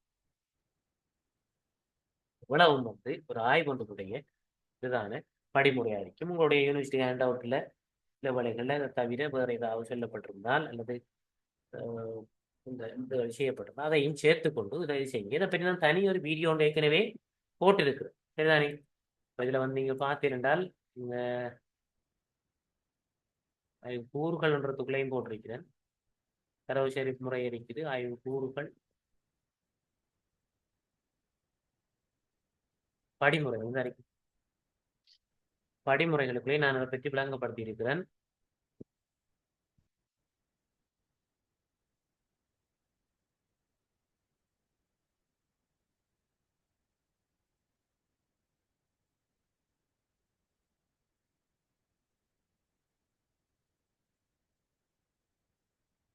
சில பேர் விளங்க சொல்லி கேட்பாங்க. இந்த இருக்குது தரவு சேகரித்து தரவுகளை பகுப்பாய்வு செய்து விளக்கம் அளித்தல், ஆய்வினை அறிக்கைப்படுத்தலும் மதிப்பீடு செய்தல். இதுதான் முக்கியமாக அதுக்குள்ள வார விஷயம். அதோட சேர்த்து நான் இதுலையும் போட்டிருக்கிறேன். ரிசர்ச் ப்ராப்ளத்தை செய்கிறது, எவாலுவேட் லிட்ரேச்சர் ரிவ்யூ, அடுத்தது ஹைபோதீசிஸ், அது சில இதில் கருதுகோள் இருக்கும், எங்கடைக்கு கருதுகோள் வராது. இதுக்கு ரிசர்ச் டிசைன், ஆய்வு வடிவமைப்பு, அது கட்டாயமா இதுக்கு பிறகுண்டா இந்த ஆய்வு வடிவமைப்புக்குள்ள நிறைய விஷயம் பேர். இதுக்குள்ள உங்களுக்கு நினைக்கிறாங்க இந்த ஆய்வு அணுகுமுறை ஆய்வு வடிவமைப்பு என்றதுக்குள்ள எல்லாம் வந்துருமா? இதுக்குள்ளே ஆய்வு வடிவமைப்பும் வந்து இதுக்குள்ள இந்த ஆய்வு வடிவமைப்பு பண்றதுக்குள்ளே எங்களுக்கு நிறைய வரும். என்னென்றால் தரவு சேகரி முறை, மாதிரி இது எல்லாமே அதுக்குள்ள வந்துடும். இந்த 2 விஷயமும் அதுக்குள்ள வந்துடும் சில வழிகளில் வாரம். அப்போ பாப்புலேஷன், டேட்டா கலெக்ஷன், டேட்டா, அப்புறம் டேட்டா அனலைசிஸ், ரிப்போர்ட் ரைட்டிங். இப்போ ரிப்போர்ட் ரைட்டிங் வரைக்கும் எங்களுக்கு இதுதான் அந்த இது நானும் அதில் போட்டிருக்கிறேன். பிரச்சனை இனங்கான நோக்கங்களை வரையறுத்தல், இலக்கிய மூலாய்வு, கருதுகோள்கள் உருவாக்க, கருதுகோளங்களுக்கு வரப்போவதில்லை, ஆய்வு வடிவமைப்புலாம் உங்களுக்கு மாதிரி தெரிவு, தரவு சேகரிக்கிற முறைகளை தீர்மானிக்கிறது எல்லாம் அதுக்குள்ள வரும். எப்படி செய்ய போறோம்ன்றது ஆய்வு வடிவமைப்பு, அப்புறம் தரவு சேகரிக்க, தரவு பகுப்பாய்வு, அப்புறம் அறிக்கைகள்ன்றது வரைக்கும் உங்களுக்கு வரும். என்னுடைய உதாரணம் எல்லாம் காட்டியிருந்தேன் உங்களுக்கு. டிசைன் என்னன்றதெல்லாம் நான் காட்டிக்கிட்டேன். கொஞ்சம் அந்த கொஞ்சம் பாருங்க வார்த்தையில் என்றால் உங்களுக்கு அப்படியா விளங்கும். இப்போ இதில் நான் சொல்லியிருக்கேன் இன்சைட். என்னுடைய ஆய்வு எடுத்து நான் காட்டினேன் உங்களுக்கு. இதுக்குள்ள என்ன வருதுன்ற விஷயம் சொல்லியிருக்கேன். ஒப்ஜெக்டிவ்ன்றது எப்படி இருக்குன்றத சொல்லியிருக்கேன். ஒப்ஜெக்டிவ் எப்படி வரும்ன்றதை சொல்லியிருக்கேன். அப்போ இது என்ன நோக்கங்கள், ஆய்வு நோக்கங்கள், ஆய்வு வினாக்கள், ஆய்வு நோக்கம், இது ரெண்டு வரும். அப்போ எல்லாத்தையும் இந்த போட்டிருக்கேன். இனங்கான இலக்கிய ஆய்வு நோக்கம், கருதுகோளங்களுக்கு இல்லாட்டி அதை விடுவோம். ஆய்வு வடிவமைப்பு, அதுக்குள்ளானங்களுக்கு மாதிரி தெரியும். ஆய்வு வடிவமைப்புக்குள்ள வருமா தரவு சரி முறையை டிவைன் பண்றது மாதிரிகள் அதுக்கு வரும். அப்புறம் தரவு சேகரித்து பகுப்பாய்வு அறிக்கை வேறு. இவ்வளவுதான் எனக்கு ஓடர். இந்த வீடியோ கொஞ்சம் கட்டாயம் பாருங்க. சில விஷயங்கள்ல நான் தெளிவுபடுத்தி இருக்கிறேன். உங்களுக்கு விளங்கக்கூடிய மாதிரி இருக்கு. சரிதானே? மாதிரி தெரிவுக்குள்ள வந்து எங்களுக்கு இது வரும் என்ன, நிகழ்தகவற்ற மாதிரி முறையைத்தான் கூடுதலாக தெரிவு செய்வோம். அதாவது வசதி மாதிரியா, ஒதுக்கீட்டு மாதிரியா, அல்லது அப்படி எந்த முறையில தீர்மானிக்கப்பட்ட மாதிரியான்ற அந்த அடிப்படையில் எங்களுக்கு ரெண்டு பேரும் அதுகள் ஏதாவது தீர்மானிப்போம். இப்படிதான் நாங்கள் அந்த எக்ஸாமில் இது செய்யணும். அப்போ அந்த வகையில் இந்த வகுப்புக்கு என்னால் முடிந்த அளவுக்கு நிறைய வகுப்புகளை நான் எடுத்திருக்கிறேன். இது வந்து 1 மணி நேரம் இந்த கிளாஸ் எடுத்திருக்கேன். அப்போ இந்த கிளாஸை நீங்கள் 1 மணி நேரம் இந்த வீடியோ பார்த்துட்டா இந்த ஆய்வின் படிமுறைகளை பற்றி நீங்கள் கேள்வி எழுதுறா வழிவழுதுவீங்க. இதுதானே? இப்படி நான் கிட்டத்தட்ட இந்த ஒவ்வொரு வீடியோ கிட்டத்தட்ட ஒவ்வொரு 1 மணி நேரங்கள் 2 மணி இதுகளெல்லாம் நான் போட்டிருக்கிறேன். அதெல்லாம் உங்களுக்கு செய்யப்பட்டதுதான். நிறைய பேர் அதில் கலந்து கொண்டாமட்டிருப்பேன். சிலர் கலந்து கொண்டிருக்கலாம். இதில் கலந்து கொண்டாடுறதையும் அவர்களும் இதை வடிவா இந்த வீடியோக்கள்லாம் பாருங்க. இப்போ இதில் ஒவ்வொரு வீடியோக்களும் 1 மணி நேரம், 1/2 மணி நேரம், 40 நிமிடம் இருக்கு. அதை கொஞ்சம் பாருங்க. அதை நீங்க பார்த்து தேவையில்லைன்னு சொன்னா உங்களுக்கு அதுக்கு விடை எழுதக்கூடிய மாதிரி இருக்கு கட்டாயம். நான் இந்த இறுதி வகுப்பில் அதில் முடிஞ்ச பகுதிகளை ஓரளவுக்கு கிளியர் பண்ணி கொடுத்துருக்கிறேன். உங்களோட யூனிவர்சிட்டி ஹேண்ட் அவுட்டை பாருங்க, லெக்சர் முன்னிலைப்படுத்திய விடயங்களை பாருங்க, எல்லாத்தையும் வச்சு இந்த பரீட்சையை வடிவா செய்யுங்க. சரிதானே? இதுல ஏதாவது சிக்கல்கள் பிறகு இதுகள் வரக்குள்ள பெரும்பாலும் இந்த வீடியோகள் எல்லாத்தையும் பார்த்து உங்களோட யூனிவர்சிட்டி ஹேண்ட் அவுட்டை வாசித்து இந்த இறுதி கருத்தரங்கு வீடியோவை நான் பெரும்பாலும் ரெக்கார்டிங் போடுவேன். இதையும் கேட்டுட்டு உங்களுக்கு சிக்கல் ஏதாவது இருக்கக்குள்ள நீங்க குழுமத்துல போடுங்க. சரிதானே? இப்போ பெரும்பாலும் ஜோக்கரி எடுக்கிறாங்களோ அந்த குழுமத்திலே போடக்கூடிய மாதிரி இருக்குது, போடுங்க. அல்லது எனக்கு போடுங்க, அவங்களுக்கு அதுக்குரிய ரிப்ளை வந்து தெளிவுபடுத்துங்கள தாரு. இதோட எங்கட சப்ளிமெண்டரிக்குரிய இறுதி கருத்தரங்கு இது வந்து நிறைவு பெறுது. இனி உங்களுக்கு சந்தேகங்கள் ஏதாவது இருந்ததுன்னு சொன்னால் அது நிறைய பேர் உங்களுக்கு சந்தேகங்கள் ஏதாவது மேலதிகமாக வருமாக இருந்தால் அதை அடிப்படையாக வச்சுக்கொண்டு நான் சில வழிகளில் சின்ன சின்ன குட்டி ஜூம் கிளாஸுகளை வந்து நான் 1-2 வேணுமென்றால் இன்றைக்கு இரவு இருக்குது, நாளைக்கு இரவு இருக்குது, இந்த 2 நேரமும் நான் செய்யக்கூடிய மாதிரி இருக்கும். சந்தேகங்கள் எதுவும் இருந்தால் கேட்டு விடுங்க ஒன்றுக்கு. அப்போ அதை வச்சுக்கொண்டு நான் உங்களுக்கு சில விடயத்தை தெளிவுபடுத்தக்கூடிய மாதிரி இருக்கு. சரிதானே? ரைட். அப்போ எல்லாரும் பரீட்சையை வந்து சிறந்த முறையில் எழுதுங்க. பரீட்சையில் பாஸ்ன்ற தகவலை நீங்கள் எனக்கு பாஸ் பண்ணதுக்கு பிறகு சொல்லுங்க. அப்போ எனக்கு சந்தோஷமா இருக்கும். அல்லது பாஸ் பண்ணினே இருந்தாலே நீங்கள் சொல்லாட்டியும் பரவாயில்ல, சித்தி அடைந்தாலே எனக்கு சந்தோஷமாக இருக்கு. சரிதானே? இதோட உங்களை சப்ளிமெண்டரியை முடிக்கிறோம். இனி ஜியோகிராஃபி ஆக்கள் இருப்பீங்க. ஜியோகிராஃபி ஆக்களுக்கு தான் இனி அந்த கிளாஸுகள் போகும்.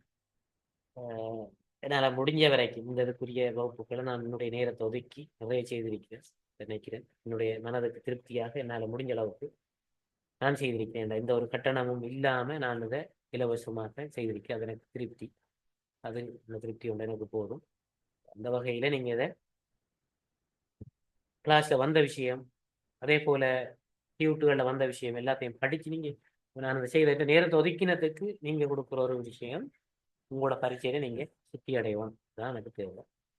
ஓகே, எல்லாருக்கும் நன்றி கூறி விடைபெறுறேன். எல்லாரும் க்ஷமிச்சு